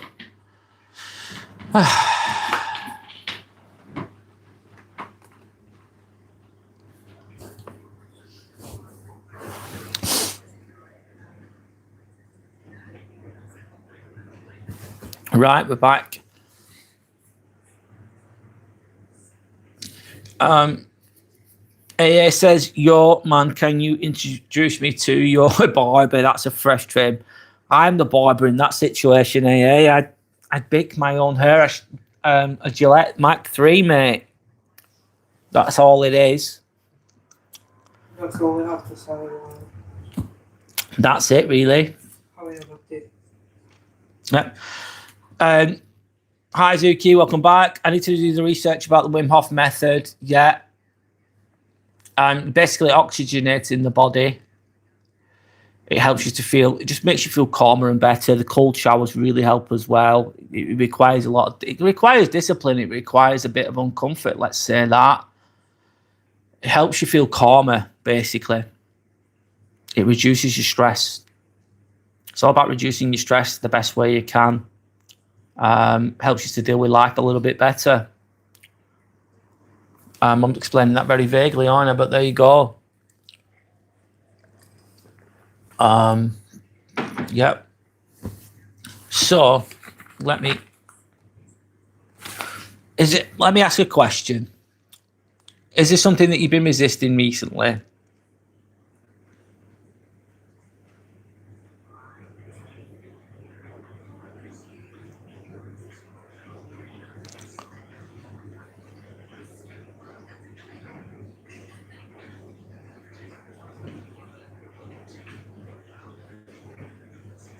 Just pausing a question there to maybe spark conversation. If not, that's fine. I'm going with the flow. Of course. Is there something that you've been resisting recently? Something that you're not accepting? I suppose I've been doing that to an extent. On here, man. I've been recently, obviously I'm on holiday now, so I can do more lives. I wish I could do more. I wish I could do this more often. But of course, I work full time, so don't have as much time or as much energy to do things. And then sometimes, I suppose, what have I been resisting? I've been thinking, oh my God, like I've been doing this since the 30th of December. My channel's grown, but it's been slow and steady, let's say that, which is not a bad thing. It's a good thing. I'm very, very fortunate to have people come and watch, and like people coming back. It's only a few people, but there's a few people coming back. I'm very, very. I appreciate those people. I appreciate the fact that people come back to contribute, to listen to me speak. Sometimes I'm very lucky. However, I've been resisting something. I've been resisting the fact, thinking, oh my God, all my growth is really slow. My channel's not growing that well. Not many people watch me. I've not been accepting of the reality of it, really. But it's not just, but then let me think about it. I need to accept that. I need to accept that that's the way it is. I need to accept the fact that, be at peace with it. That's the way it is. Things take time. And the way I'm doing it is I'm coming from a genuine, I have integrity and genuine, and I'm not trying to be crazy. Usually, like, imagine if you watch the news and it's something crazy happens on the news. It's extreme. It sells. Extreme sells. Am I extreme? No, I'm not extreme. Not extreme at all. So but that's what sells. And that's the same with YouTube. YouTube loves extreme things because it gets lots of views on it. But a lot of those things that are extreme are over exaggerated. They're not real. They're false a lot of the time. They're exaggerated. Basically, they're not real. They're false. So I don't want to be coming from a place like that, because that's not coming from a genuine place, is it? But if the way I am is genuine, the way real. You know, I don't know everything. I'm flawed myself. I'm still working on myself as we speak. But that's not gonna attract a lot of people, is it? So the growth is slow. So in that situation, I need to remind myself, I'm giving an example. Oh, it's okay. There's a few people that come, and there's quality over quantity there. Definitely, people that have a deep, open-minded people. Let's say not all these people are going to see. I don't expect everyone to see things the same way I do, because that would be unrealistic and unreasonable of me to want that. So some people aren't going to agree with everything I say, and I'm not going to agree with everything they say. But I think you should still give respect, because everyone's got their own perspectives, haven't they? Of course. This is accepting where you're at. I'm where I am with my YouTube journey. This is not like a woe is me, by the way. I'm not trying to be a victim here. It's just where I'm at. I don't have loads of viewers. It's okay. I'm at peace with that. It's okay. Am I helping people? Yeah, potentially I'm helping people. They're helping me as well. It works both ways. Am I expanding my own consciousness in this process? Yes, I am. Am I growing through this process? Yes, I am. That's a good thing as well. It's not all about the growth or the numbers all the time. That's just an end result, potentially. So Zuki said, I suppose I've been resisting not accepting my health situation. Okay. I'm still learning to accept that this is the best my body is doing under the circumstances. I bet that's hard to accept, Zuki, because you just want to be up and running and active and living, you're learning to have more compassion for yourself, being more accepting of yourself, the situation that you're in, accepting the situation you're in. Easier said than done. I'm sure it is. But your body's doing the best it can. Your body's doing the best it can right now. And it's knowing where your body's at, listening to where your body's at, and then, not being upset at it. It takes away the stress, takes away the mental pressure of it, let's say, more. I've created a proper mind-body disconnect for me, but it's hard to accept that sometimes. The best just means being able to go out for a short while that day. Sorry, Zuki, that's hard. I'm sorry. But it's good that that's the best you can do, little short burst of whatever you can do. Sorry, I'm just trying to think there with regards to what you just saying.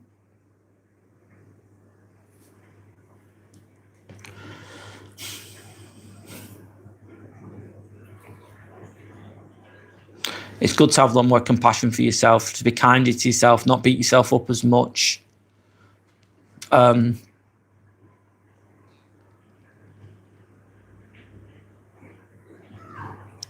Dawn, sorry, I'm just going. Thanks, Dawn. Welcome back. I'm just going to read. I'm just thinking about what Zuki said. Sorry, one moment.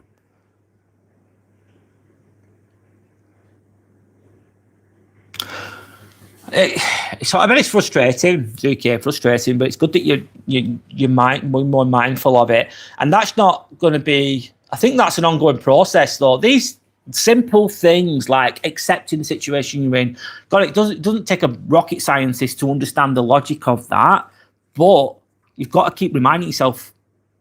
A lot of wisdom is basic. It's not like it's not very.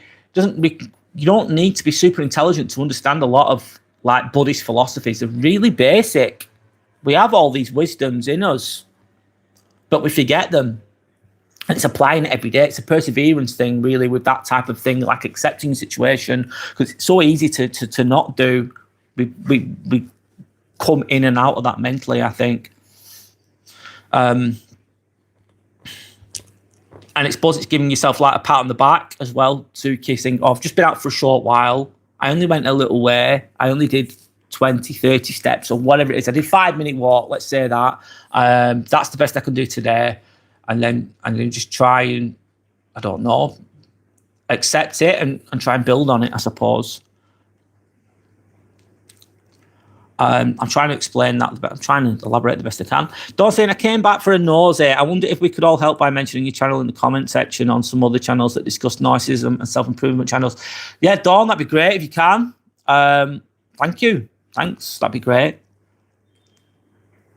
That would be very helpful. Thank you. If you can do that, that'd be great.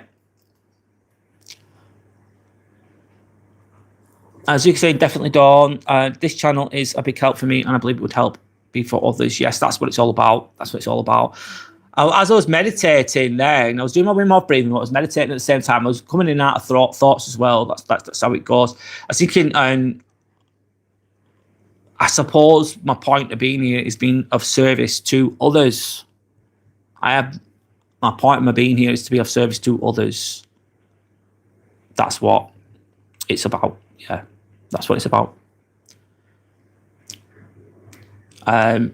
Helping others. Yes, that's why I'm here.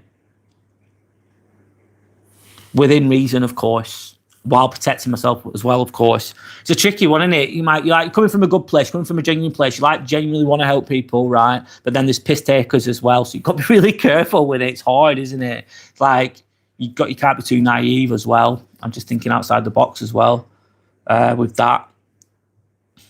Like I had on here the other day, I had somebody who were fucking lying, and it really annoyed me because people on here are genuine and they've got genuine fucking issues. And you can tell what the real ones are and who the not and who the fake ones are. And I felt like that's like a massive. This person that was obviously they were making up stories, and I knew that everything wasn't adding up. And I'm not. It's like I knew this person was probably a young person, probably suffering, but they're doing it in a bad, not in the best of ways. Probably that's the only way they know how to do that. I don't get it. They were trolling, but trying to.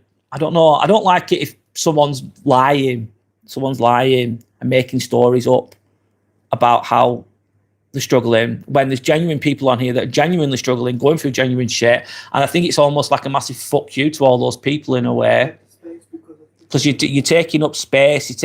I'm not about you guys, by the way. I'm on about this other person that was on here a while ago. They're taking up space. They're lying. They're just trying to emotionally manipulate the situation with attention-seeking bullshit. And just fucking lying. I was thinking that's not what this is about. And that annoys me. And that's probably going to happen at some point. This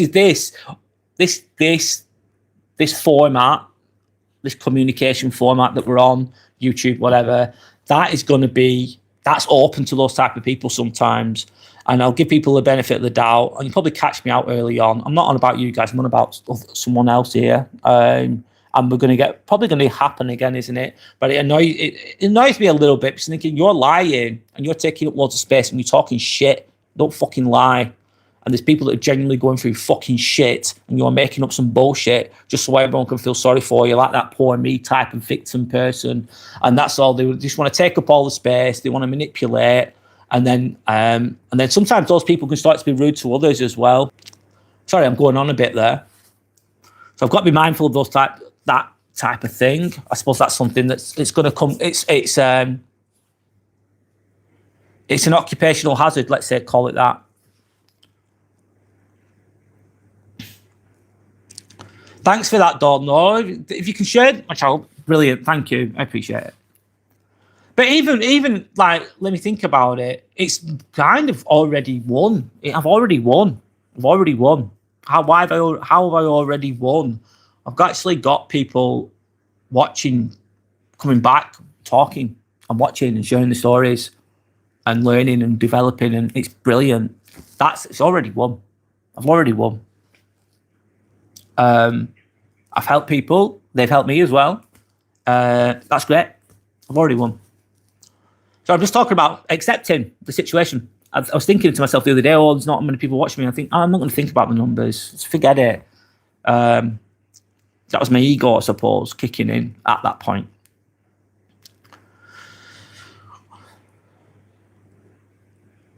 Dawn saying, can I ask you what's wrong, Zuki? Please feel free to not answer if you don't want to, no pressure. Yeah, absolutely. That's very kind of you to say, Dawn. And I always say that as well, no pressure. Don't pressure anyone into anything, but if you want to share, that's great. If it helps you. Absolutely agree, Zuki, Dawn says. Zuki saying, I have a friend with a mental health charity. I could ask them to give you a shout out, perhaps. Yeah, go for it, Zuki. Go for it, Zuki. But please remember, I am not a psychologist. I am not a medical professional either. I think you already know that. I do have experiences, and I don't know everything, though, do I? So I'll help people the best I can, but I'm not a professional. I'm not a therapist or anything like that. So the last thing I'd want to do is lead someone astray potentially. I won't want to do that. It's not good, isn't it? It's not. I don't think that's a good thing to do. So you can say, Dawn, so my health is a bit of a medical enigma and I don't know what's happening yet, but I've been suffering with chronic pain, fatigue and breathing issues for at least over 3.5 years now. Now you're only young, aren't you? Really wise though, Zuki. You're very wise. You're on another level. A lot wiser than I was when I was 25. It sounds really hard though, Dawn. Yeah, it does. The physical challenges, let's say. Zuki saying, there are some findings with my spinal MRI I'd done, but that alone isn't explaining what I'm going through. Degenerative disc disease. We've suspected central sensitization, which is likely made worse through trauma. I'm still working through, so I had to move out from my own flat back to your parents, and I'm signed to work off work currently. And that Dawn, that's about the most of it. Dawn says, that sounds awful, Zuki. I'm sorry, I don't want to pretend to know everything, but so much pain and inflammation and fatigue is caused by diet, and I hate being that fucker in the comments. It's true. Yeah, there's truth in that, Dawn. Inflammation is caused, a lot of it's through diet. It can be, yeah.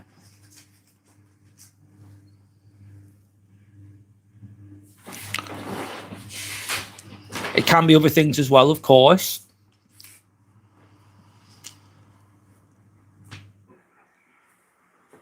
Dawn says, my partner has had an autoimmune condition and diet alone keeps him well and off medication and no surgery or radiation.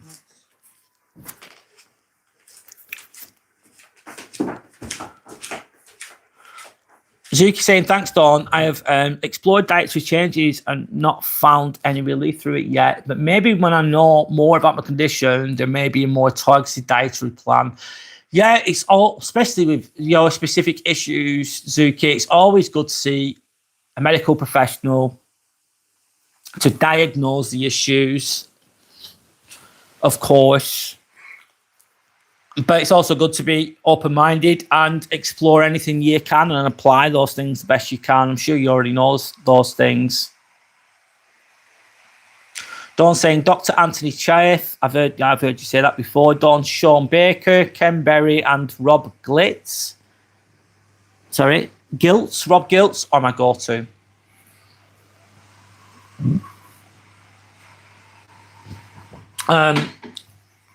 Jordan Peterson. He suffers from that. He only eats meat. Jordan Peterson. His daughter had an autoimmune disease. Forgive me if I'm only saying it vaguely. And she really suffered from it. And so did he. And his daughter, he was suffering basically. He's in a bad place, was Jordan Peterson. And his daughter had it worse than he did. And she suffered for years. And she discovered that eating only meat it healed her massively. And then he had similar issues, and she informed him about what had worked for her. And now he says he only eats meat and drinks water, and that's it. Maybe a little bit of salt on the meat. That's all he has. And he said it's massively helped his health issues. Obviously, though, so that potentially there's gold in there. But it's always good to get help and medical. Obviously, everyone's body is different. Everyone's specific problems are different, and I think it's also good to get a true diagnosis as well from a healthcare professional and a dietitian as well. It's good to know the full picture. Yeah. Approaching it with caution, basically. I think you're already doing that, Zuki.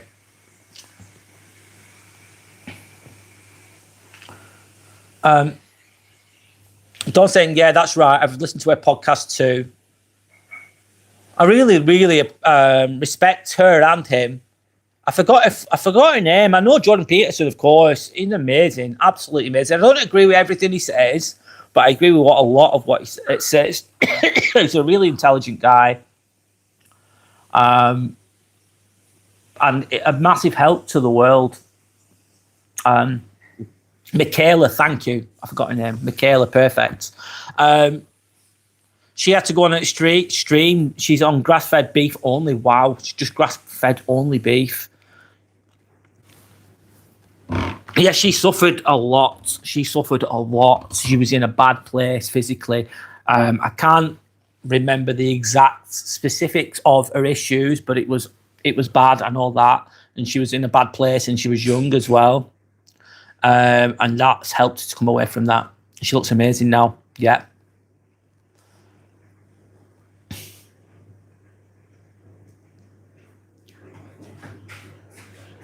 I think that's linked to basically leveling up as well, consciously as well, with your diet. If you're eating a lot of processed foods, sugary foods, lots of carbs, which I do, to be honest, autoimmune, thanks, Dawn. Thanks for helping there. Autoimmune disease, yeah. It helps you to level up because you're lighter then, aren't you? You're lighter. The food we eat is a big thing. Taking away the sugar is a big thing.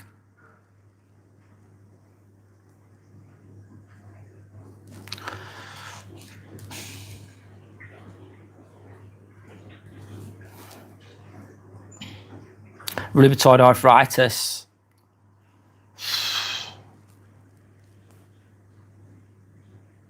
Yeah, you're right. Thanks for reminding me, Dawn. Thanks for reminding me. I've watched podcasts as well and listened to the podcast, let's say, watched the podcast regards to what you're talking about, but I've forgotten. Yeah, rheumatoid arthritis, yeah.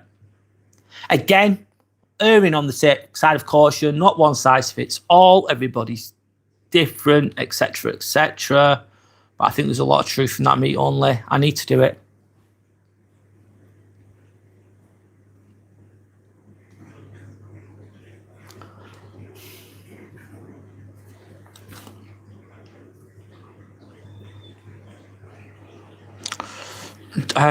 Dawn saying, I have a friend with lots of autoimmune stuff and she's down with work, etc., that she doesn't have the motivation to stop the carbs. I can understand that, Dawn. I'm not saying that that's the best thing to do, but I can understand it. Who doesn't like chips? Who doesn't like potato? Who doesn't like rice? Who doesn't like pasta? These things taste fucking great, man. I remember Jordan Peterson saying, if I have some pasta, it'll taste really good, but it'll knock me out for days. It'll make me feel really bad for days. Eating's one of the simple pleasures of life, isn't it? And obviously, eating's fucking very addictive because we need to eat. And so I understand why people would struggle with it. But it's having the discipline. And then having the discipline, isn't it? Like with anything.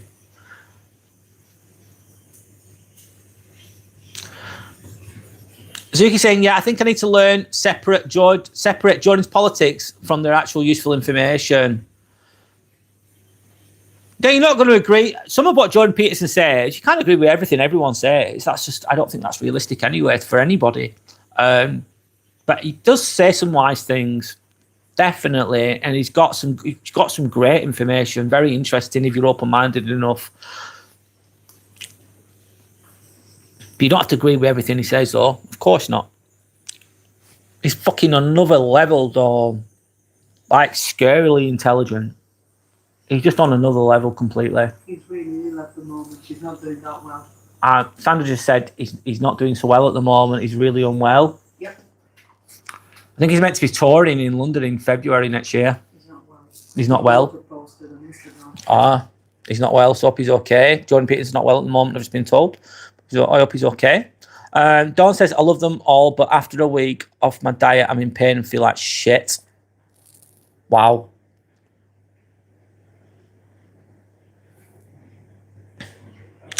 So Dawn says, I didn't know that. Yeah. I don't know exactly what's wrong with him, but he's not well.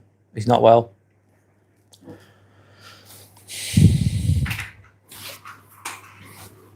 They tried to attack him, didn't they? They really did. They didn't like his views. The media really went after him.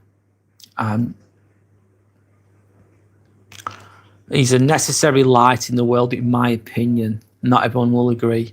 A necessary light in the world.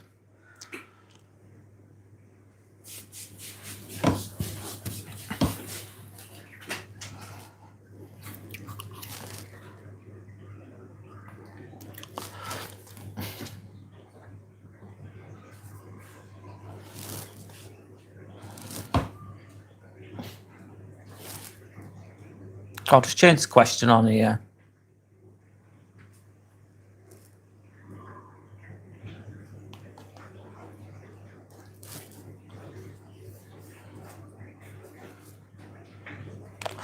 What are your thoughts on acceptance? You don't have to answer this. I'm just putting it on there because it's part of what I was talking about. It's fine. What are your thoughts on acceptance?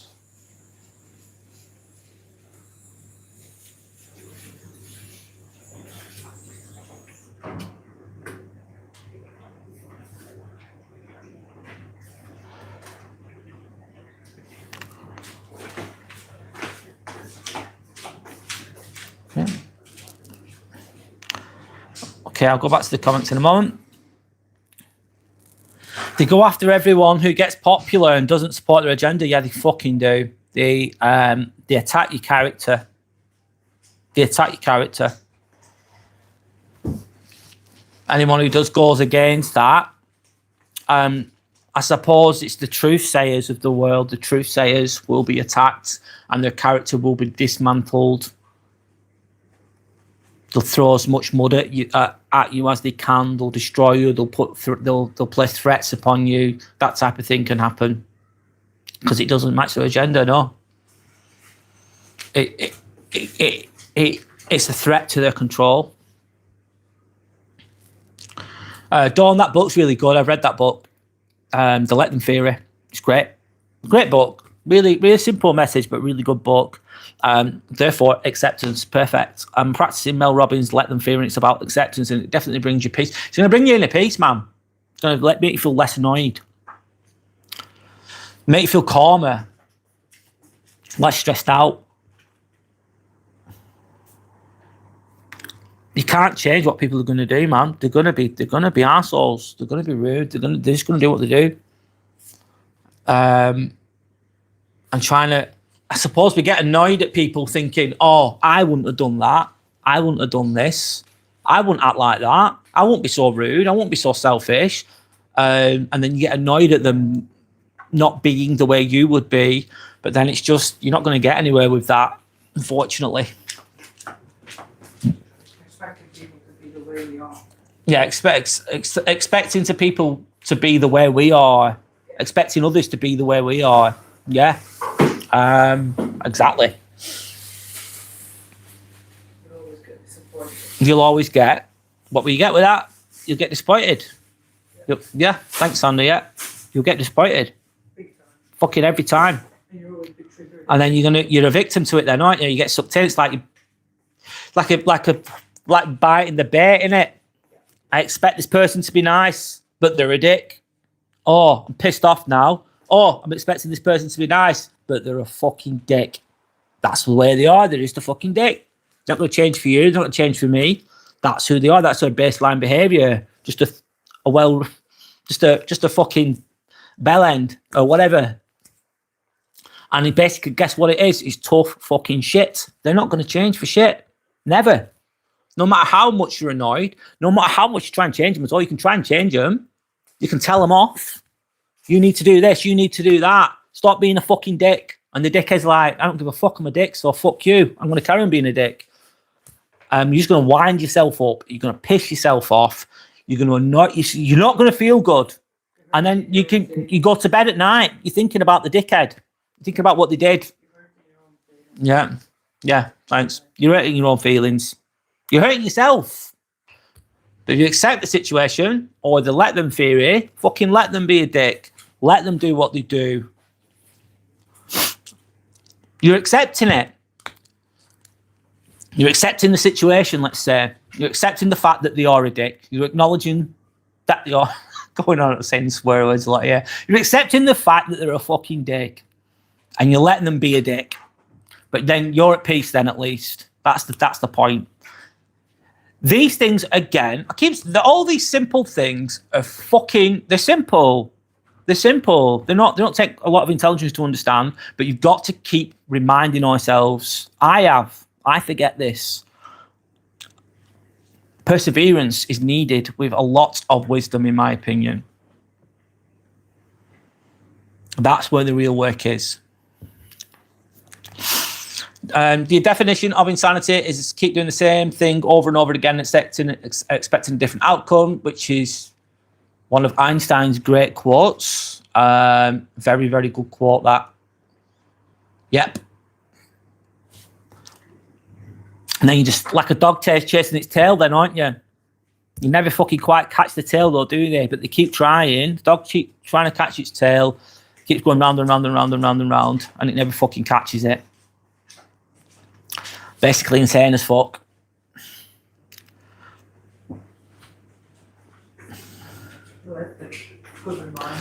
Dawn says, I only give my advice to people for a short time. Now then I go, bye. I'm not wasting my time. I don't even give advice. No. If they ask, then I give it personally.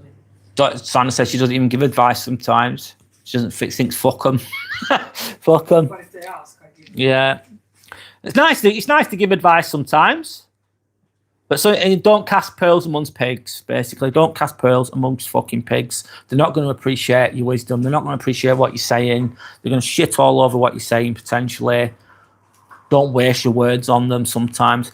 I think it's nice, though. It's coming from a good place if you do try to help others. But sometimes there's just no point.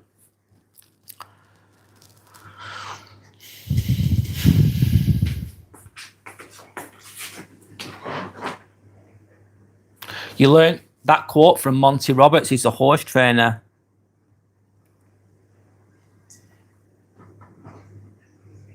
If I see someone struggling with something, then I've had some experience with. Sorry, if I see someone struggling with something that I've had some experience with, I'll give them what I've learned, but it's not always received. That's it. Not always being received. No, it won't always be. Not open and ready. No, I know. Yeah. Yeah, people aren't always open to it, are they? They're just not. Happens to be off them. Just how it is, yeah. I bet you though, let's be honest, has there been a time when I've been offered advice, I've been being a bit of a dick or young and stupid, and someone's gone, Brad, you need to sort your shit out, lad. And I've just ignored them. Yes. So I've been on the other end of that, if I'm honest. I've ignored good advice in the past because I wasn't ready to receive it. And I thought, do you know what I needed to learn it the hard way. Sometimes people need to learn the lesson, and the only way to learn the lesson is the fucking hard way. So even if it's like like us advising a young person or whatever, this, that, the other, do this, do that, or whatever. But they're not ready for it, which is okay. They're not ready for it. They're just not open to it. Which is okay. You accept the situation, basically. Doesn't mean they're bad or anything, just not ready, open to it at that time.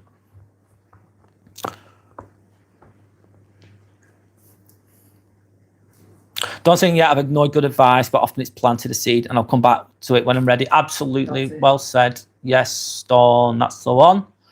That's me as well.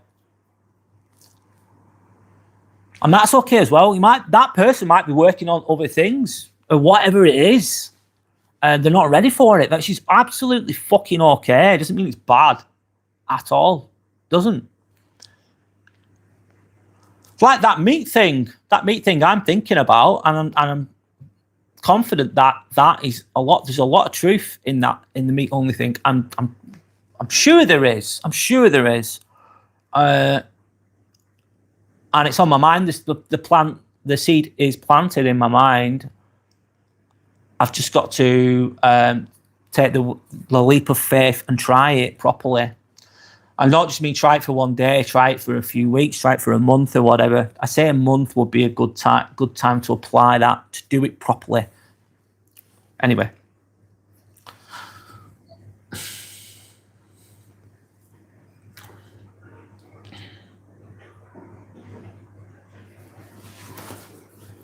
Dawn saying, I've avoided carnivore for years because they all look like animal haters. And I spent years learning about herbs, etc. And now it's all useless to me. I suppose some herbs can be good, can't they? There's some plants that can be healing, I'm sure.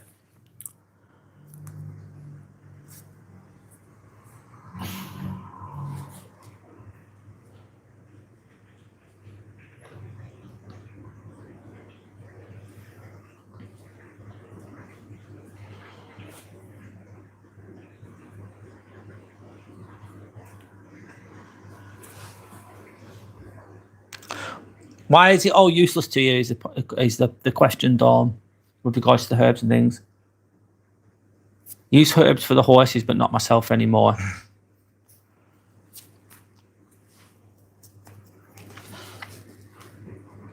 I suppose it's overcoming that understanding that about herbs, because some herbs can be healing, can't they? I suppose that's my understanding of it. Like ginger can be really good for you, can't it? Honey can be good for you.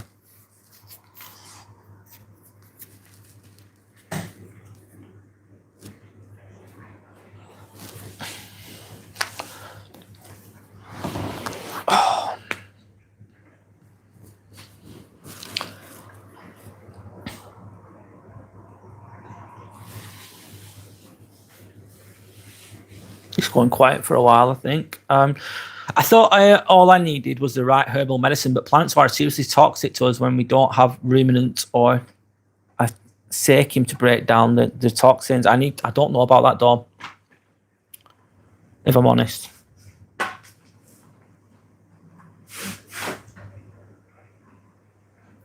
I need to learn about it.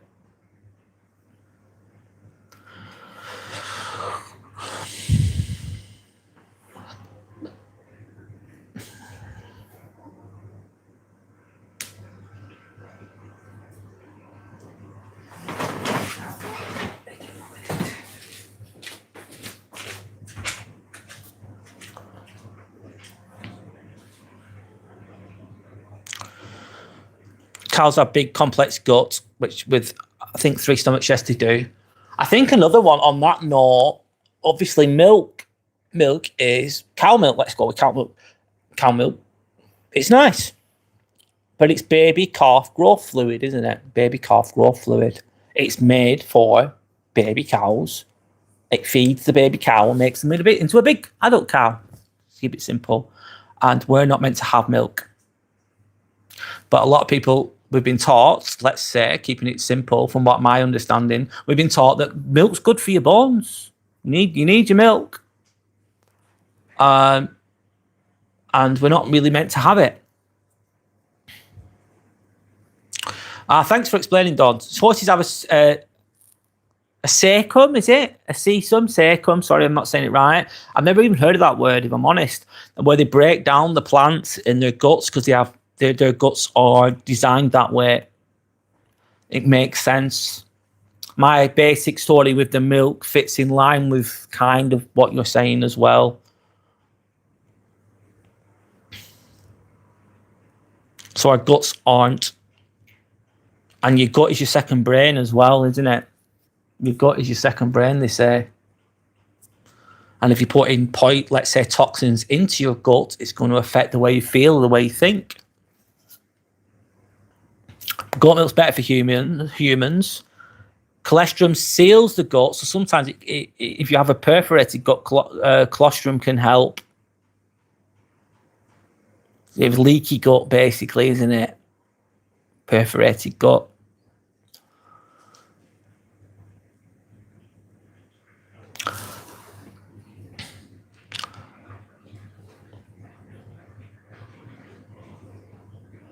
Like, I'm fasting now. I've not eaten, and I feel sharper than I normally would do because I'm giving my gut a rest.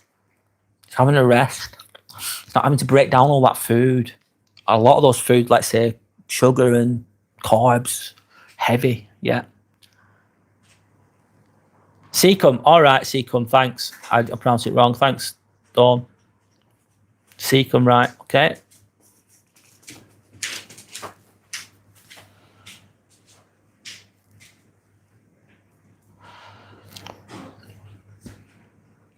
Yeah, you're having a rest from the toxins. Therefore, that's why I feel better when I'm fasting. Like right now, I'm fasting. And do I feel hungry? No. Do I feel sharper? Yes. I feel better. I feel less sluggish. My body's therefore having a rest from the toxins while I am fasting. Right now, I am fasting. Autophagy still happens on carnivore. Interesting.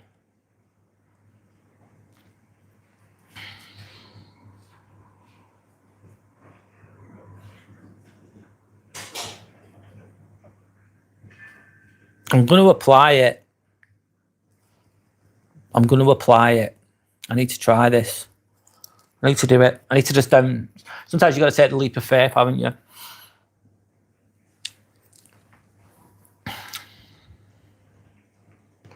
Food shouldn't make you feel unwell and tired. No. Food coma. I remember eating fish and chips, like the English meal, whatever. One of the favourite English meals, let's call it that. Fish and chips, right? I used to remember getting it and it would taste so fucking good. I'd be like, yum, yum, yum, yum, yum, yum. Eating the fuck out of it. Loving it. And then afterwards, it's all stodge, isn't it? Stodge, they call it stodge. It's just heavy as fuck. I remember just thinking, oh my God, I'm so tired. And I'd fall asleep, but in a food coma. I'd be so tired and so drained because I'd eaten all this fried shit, fish and the chips. And I'd fall asleep for an hour after it. It tastes fucking great, don't get me wrong. It tastes fucking great. I'd enjoy it. I'd eat it really quickly like a greedy bastard. Living my best greedy bastard life. And then I'd be hanging out my ass, mate. I'd be hanging out my ass after eating the fish and chips. And it didn't feel good. No, it felt shit. Didn't feel good. So I'm relating to what you're saying basically, Dawn, with that. So most animals sleep after a meal, but after that you shouldn't have to not eat to feel good. And I suppose we've kind of been tricked, haven't we? There's that big pie chart, isn't there, that was created, that food pie chart, like a percentage should be meats, a percentage should be dairy, a percentage should be carbs, a percentage should be vegetables, a percentage should be fruits. That big pie chart. You need to have 3 meals a day. It's a pyramid. Pyramid, yeah, thanks, Sandra. But it's in a circle sometimes, in a pie chart, let's call it that. And basically, it's not, we don't need to eat 3 times a day. We don't need to have all these other foods. We've been miseducated, basically. To keep it, I'm explaining it very basically, but that's that.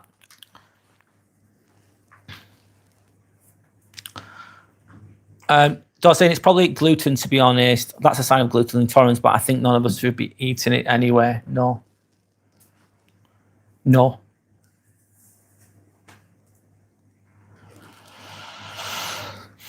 The big food industries won't want us to know that, though, will they?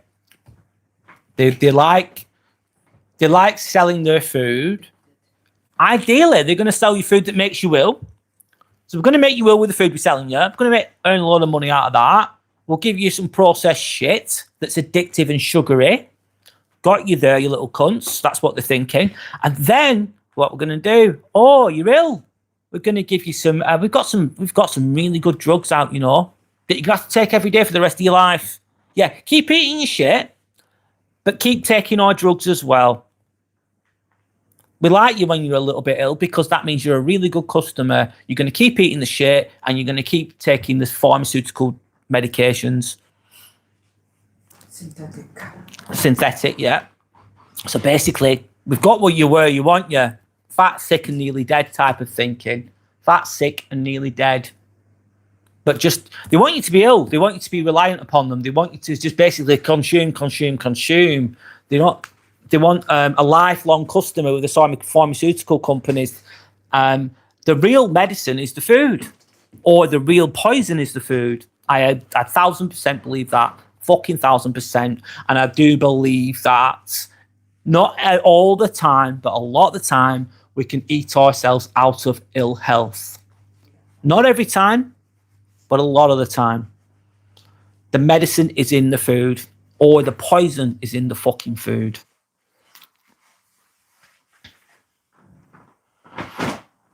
There's a lot more science to what I've just said. There's a lot more specifically to what I've just said, but that's the basics of it.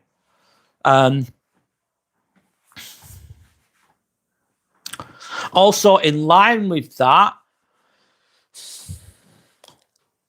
we have hormones, okay? Obviously, we have hormones, right? And we have 4 hormones that elevate the blood sugars. We have 1 hormone to lower the blood sugars. Just 1. Insulin. So insulin's to lower it. I mean, I forgot the other hormones, forgive me, but it doesn't matter. It doesn't matter what the fucking names are. But you've got 4 hormones that elevate the blood sugars. Meaning that we're not meant to eat as much as we do. Because your body will do that naturally anyway. But what we're doing is we're eating all the time. Eating 3 times a day. Snacking 3 times a day. So that's 6 times you're eating in a day. It's too much. What's it going to cause? It's going to cause inflammation. It's going to cause inflammation in the body. It's going to make you feel sluggish. It's going to make you feel tired. Don't think Brad nailed it, Brad. Keep being ill, and it'll hide your body's cries for help with this pill. Yeah, keep taking this fucking medication. You're going to be fine. It's almost like people on antidepressants, and I'm sure antidepressants can be beneficial to some people, maybe short term. They do have the benefits. Don't get me wrong. However, what's happening is people are drinking. There's nothing wrong with drinking. Do what you fucking want. Drinking alcohol, whatever. The drinking, it's a liquid depressant. Alcohol's a liquid depressant, and then they're taking antidepressants to heal. It's like they're combating each other. What's the point? Yeah. What's the point? You're just staying stuck in that. You're stuck in a low vibrational level. And also, I'll talk about raising your raising your consciousness, raising your vibrational energy, coming away from that 3D heavy, low vibrational shit. That, to me, includes, big time, is improving your diet, improving the way you eat, improving your energy levels. That will massively power you up. Becoming more aware, becoming into a more higher consciousness, becoming just more calm and feeling better. Are these things easy to do? No. Have I achieved all these things properly yet? And I haven't got there properly yet, but I'm coming to more towards it. I think for me personally, I've been fasting for over a year now, on a regular basis. I have cold showers almost every day. I do Wim Hof breathing every day. That Wim Hof breathing and those cold showers have helped me to start doing this, raising my consciousness level and just making me feel better. And the fasting has been a big help as well. So the next step for me is the meat thing. Anyway. Don't say, if I'm in carnivore, my insulin production goes down. So if I eat a cake, my heart will be pounding while my body tries to purge all the sugar. Yeah, it's working overtime to get rid of all that. Sugars taste amazing. It's the most addictive substance known to man. It's more addictive than cocaine, they say. Sugar. Yes, absolutely. It's really difficult as well, the Western world that we live in, especially, let's say, England. Less so in Croatia, by the way. Sugar's here, don't get me wrong. A lot healthier. There's a healthier diet in Croatia compared to England. If you go, think to yourself, I need a takeaway. And I've worked 14-hour day. I've no time to cook. I'm going to get a takeaway. What's available? McDonald's, KFC, Subway, Burger King. Mostly it's that type of shit. Or takeaways that are similar, local takeaways. Basically, processed shit. What do you want? Do you want processed shit, or this other processed shit? Oh, I'll go with that one. And that's what we're doing. It's convenient, it's fast. Or we're eating frozen processed shit. You go to foreign foods, Iceland, whatever. Oh, I'm going to cook dinner tonight. Oh, really? You're going to cook dinner? Yeah, I'm going to cook dinner. Basically, you're not cooking anything. You just it's a clusterfuck of a meal, isn't it? Really, it's called an oven cooking clusterfuck meal. Maybe I should write a book on this. How to not cook. So basically, what does that mean? It means you're just going to get frozen chicken, frozen processed chips. You're going to chuck them in the oven for 25 minutes. Ping, it's done. It's cooked. It's not cooking. A lot of people do this, especially in the rat race that we're in England. It's a quick, easy meal. The meat doesn't go off. It's in the freezer, but it's full of shit. And what's it going to make you feel like? It's going to make you feel like shit. What's it going to keep you as in a low vibrational frequency? It's going to keep you ill, potentially. I'm having a rant today, aren't I? But there we go. Do I know everything? No. Does everyone have to agree with me? No, it's okay. It's okay if you don't agree with what I'm saying. I'm okay with that. It was giving my perspective. I'm giving my opinion with regards to that.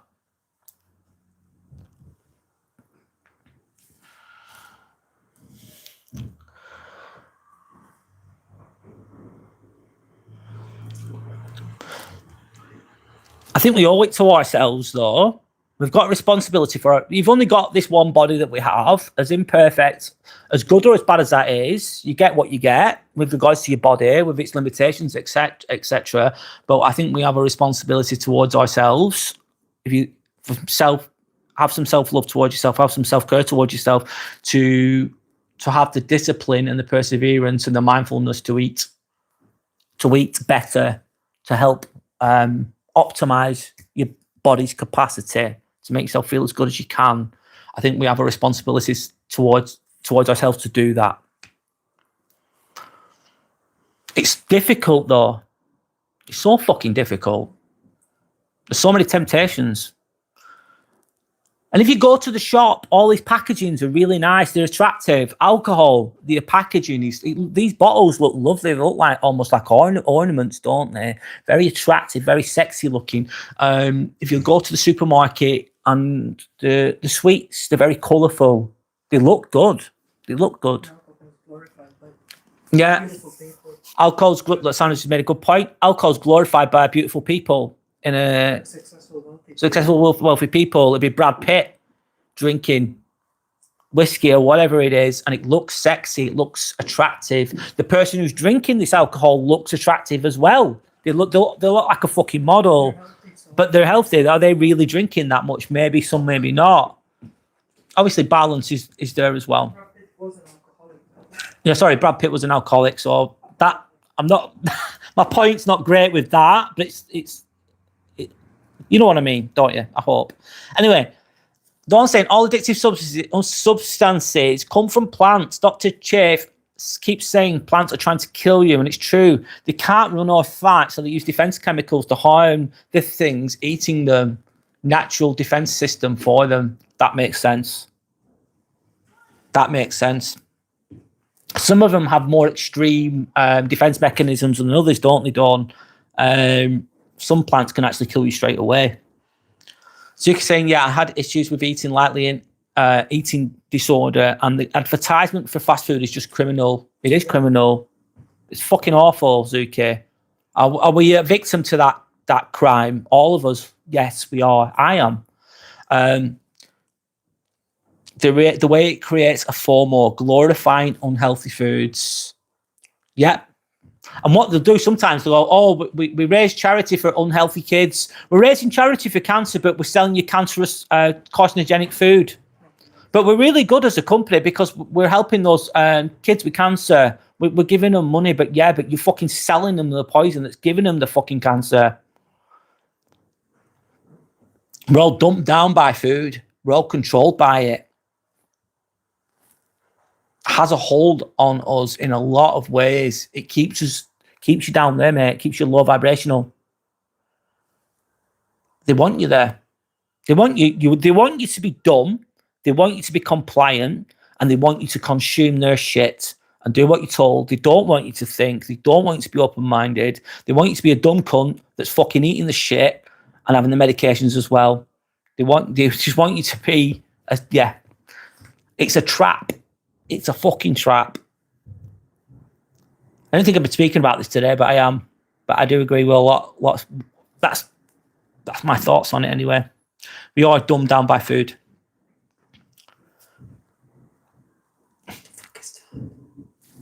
I don't know, some noise going on. Don't think I've used food during stress my whole life as a coping mechanism, emotional eating type of thing. Yeah, a lot of people do that. I can understand why as well. Sorry, don't say I've used food during stress my whole life. I can't have one little piece of chocolate. I'll binge, and I'm only when I'm cornflower I can stay away from it. Only when you've taken that leap of faith, you can stay away from it. I binge as well. I don't. If I eat chocolate, I'm not just having a fucking little bit. I'm eating the fucking lot, and then I'm gonna get some more. I've an addictive personality. Yes, I'm all or nothing, which can be a good thing or a terrible thing, depending on what the all or nothing is. And it's all sitting by the till for you to be tempted at eye level as well. It's product placement, isn't it, Dawn?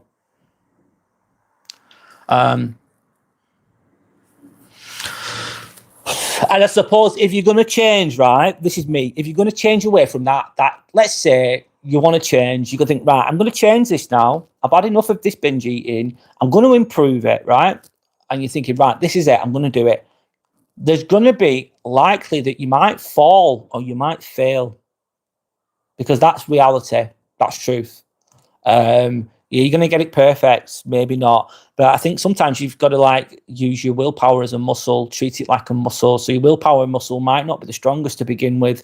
You might do, let's say you just do the meat only diet. You only last 3 days. You only last a day. Let's say you only last a day. Then you go back to your old bad ways or whatever. Your old habits kick in, they take over. Then you think, okay, I kind of fucked up there, but at least I did a day. It wasn't perfect, but I did a day. So it's not beating yourself up about it. I think, right, I'm going to go again. Maybe let's try and extend that. Let's try and extend it. That's being realistic. You might falter here and there.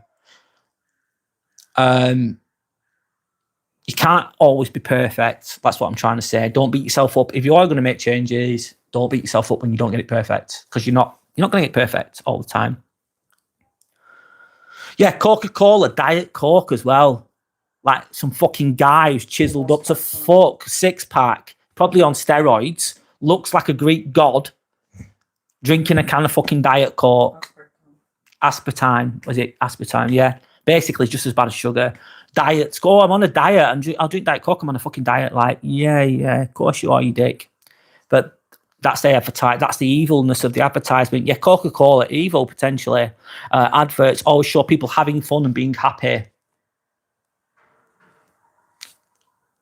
Eat a Moise a day helps you work, rest, and play. So eat a Moise a day helps you work, rest, and play. Oh, if I eat this Moise chocolate bar every day, it's going to help me. It's going to help me work, eat, and it's going to help me play as well. This Moise bar is amazing. This advertisement for Moise bar, chocolate bar, is just going to make me play so much. It's going to make me. It's going to make me have fun and be happy and play all the time. Oh, life's going to be great. Just so false, isn't it? Zuki saying they use alcohol for any and all occasions, especially England. Guess what? My family knows this very fucking well. A lot of my family are dead because of alcohol. They drank themselves to death. I'm not joking. They fucking did.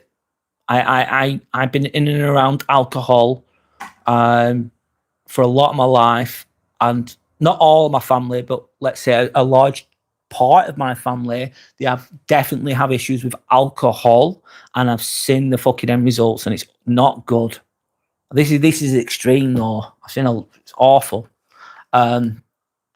Saying Zuki, you're saying a really good thing here. Zuki saying things like it brings families together. It can also tear them apart. Alcohol bringing people together. Oh, well, we're all a happy family. Let's all get fucked up. We're happy. Chemically induced. Oh, we're happy. We're having some liquid depressant. Yes, nice. We're all having liquid depressants, and we've all got personality disorders, and we are happy as fuck. Don't you worry. Suppress our generational trauma together. Yeah.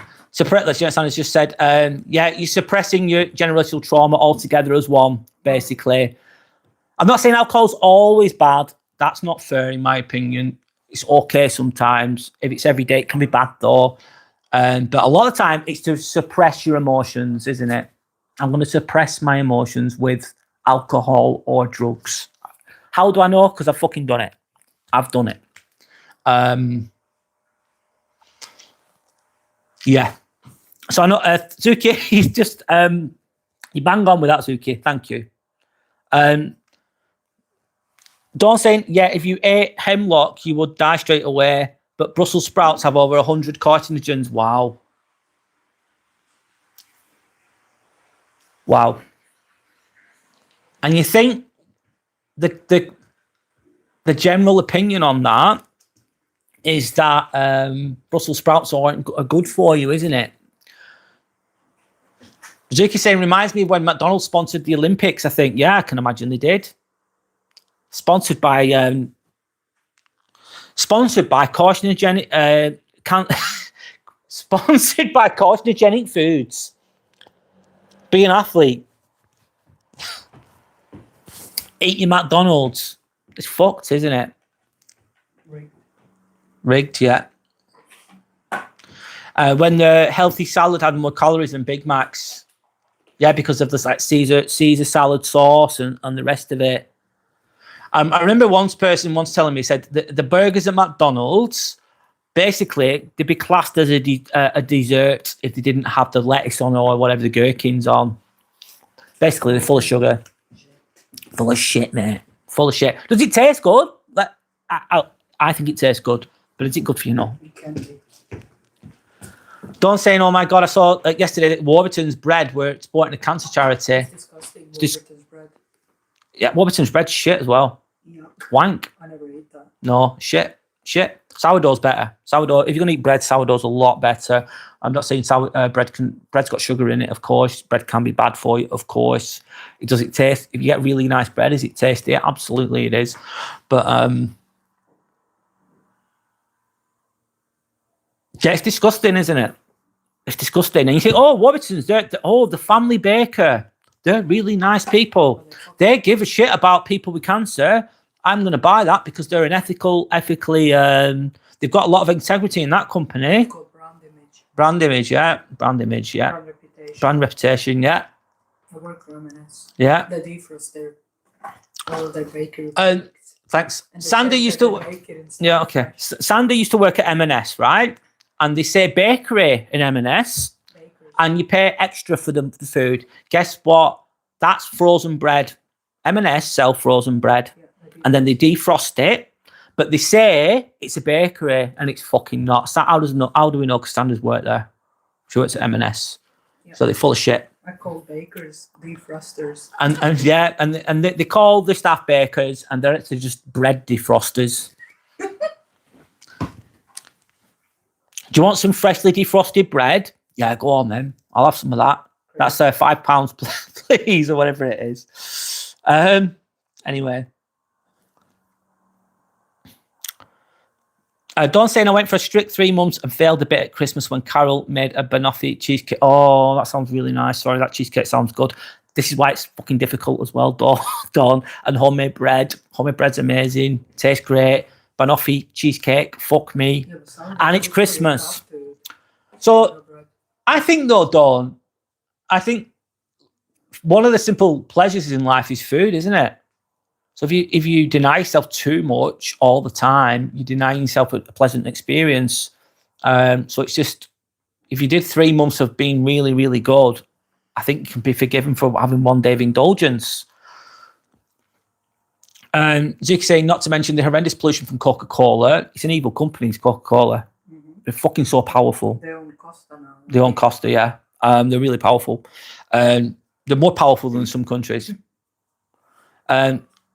Not to mention the horrendous pollution from Coca-Cola to the local areas abroad. They poison the water for locals and all for the consumers' benefit, all just to maximise profits at the cost of. That's just Coca-Cola you're talking about, Zuki. There's so many companies that do similar or worse things than that.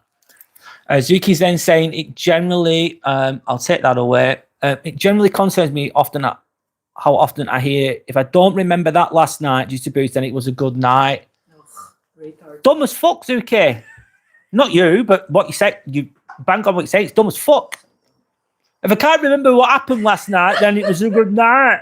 Like, yeah, you fucking mong. You piss yourself and you shit yourself. You fucking dickhead. I'm going with the story. Yeah. And guess what? You've no money left, you muppet. You spent 300 quid last night and you feel like you're hanging out your ass. Well done. But you had a good night because you can't remember it. You made a dick out yourself as well. And it was a work night and you thought you weren't at work, but you were actually still at work while you were out with your work friends and they all looked at you. And now, Joe, that position that you wanted to get promoted, didn't you? You're not going to get it now because you look like a right dick. Anyway, you had a good night though. Well done. That type of thing, yeah. I'm going on a rant there. That's not good, is it? It's not good. It's not good. It's horrible when you. I have been like that when I've been really, really, really, really drunk and I can't control myself, and it's bad. I hate being like that. That's when it's got you. You're right, though, Zuki. A lot of people do that, or also they'll try and people will try and shame you when you don't drink. Why are you not drinking? What's wrong with you? Don't be a bitch. Don't be a pussy. Why are you not having a drink? They guilt trip you to not have a drink. Should I say?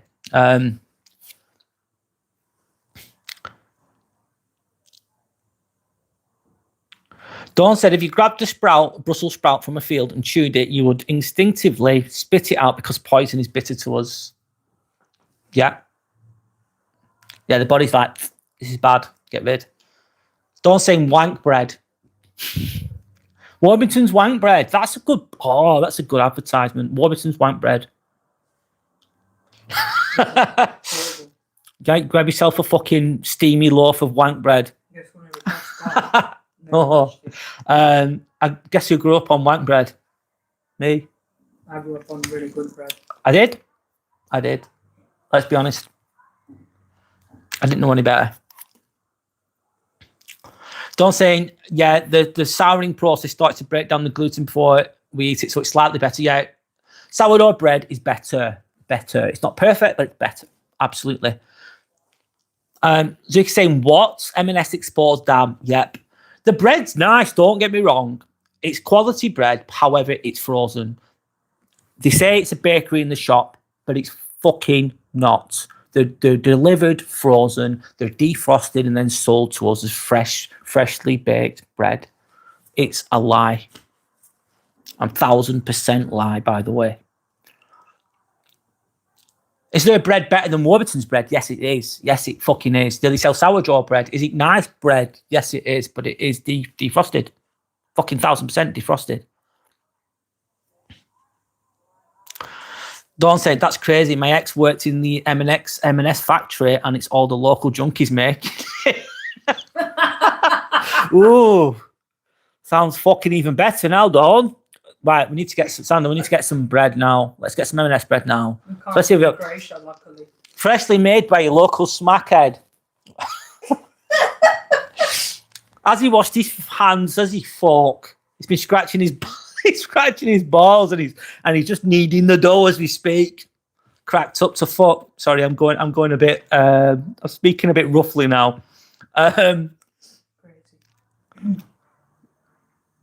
And Dawn's saying, as the little all the little pasta pots.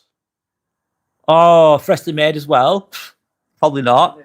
Nestle is evil. I agree. That's who invented the formula for milk. Nestle is evil. Dawn, they did some horrendous things. I think it's involving babies as well. Absolutely awful. I agree. I forgot the story, but I remember it. Long time ago. That. I don't know if there's more current things with regards to Nestle, but they have done some. They've got a checkered past. Let's say that. AKT, hi AKT. How are you doing? My name's Brad.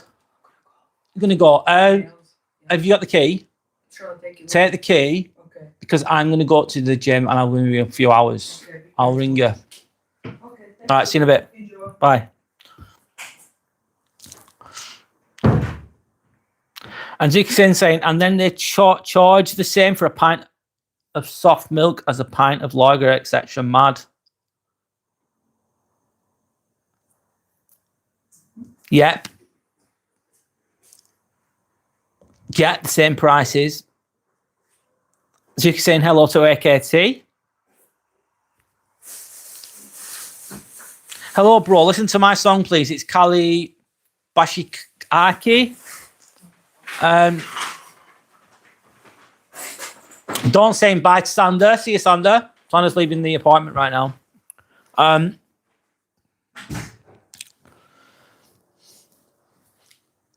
Sorry, I'll be open and honest with you, AKT. I'm not gonna listen to your song.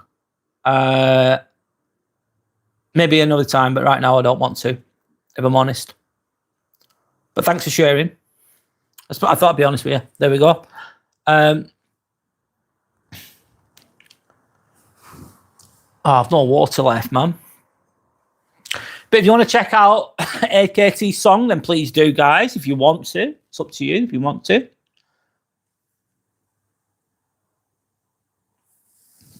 Okay, bro. No worries, AKT. I'd rather be honest with you than lie to you, if you know what I mean. Good for you, though. You've got your own song. If you're making your own song, if you're creating your own things, that's good. More power to you. More power to you. Keep hustling or whatever it is you're doing. That's a good thing. So that on that note, I need to go to the gym. I've not been to the gym for a while. I need to train. I need to exercise. It's important for me. I really do. I've really enjoyed this live. It's been nice and chilled. Thank you for contributing today. Sander's just reminding me. Sander's just left the apartment. That means I need to too. I need to learn. I need to keep my strength. I need to keep training. It's important. If I don't exercise, I get a bit angsty. I have energy. I need to expend it, and I feel bad when I don't train. Probably a bit hard on myself, but I've always been an active person, sporty type of person. Probably less active than I was because I'm getting older. But I still, I'll always be active. I'll always train. I'll always do the best to keep my body strong. Obviously, it's linked to the mind, of course. So anyway, guys, I'm going to leave you to it. I'm going to be live again tomorrow morning. Dawn saying I need to go outside too. I've got loads to do in a night shift tonight. Oh shit! Sorry, Dawn. Got a night shift. I hope it goes quickly for you, and I hope you don't feel too tired. Pace yourself. Get what you. Yeah, you've got shit to do. I've got shit to do. I'll be back again. I hope the shift goes okay. I'll be back here again in the morning, probably around 9 o'clock in the morning UK time. I'll be doing another live. I'll probably do a little bit of a meditation. I'll do a group meditation. I'll talk about whatever, and that's it. And a bit of Buddhist philosophy in there maybe as well, some reflections. Right. Thanks for today. It's been great. Enjoy the rest of your day, guys. Make the most of it. I'll see you all again soon. Okay, thanks. Bye.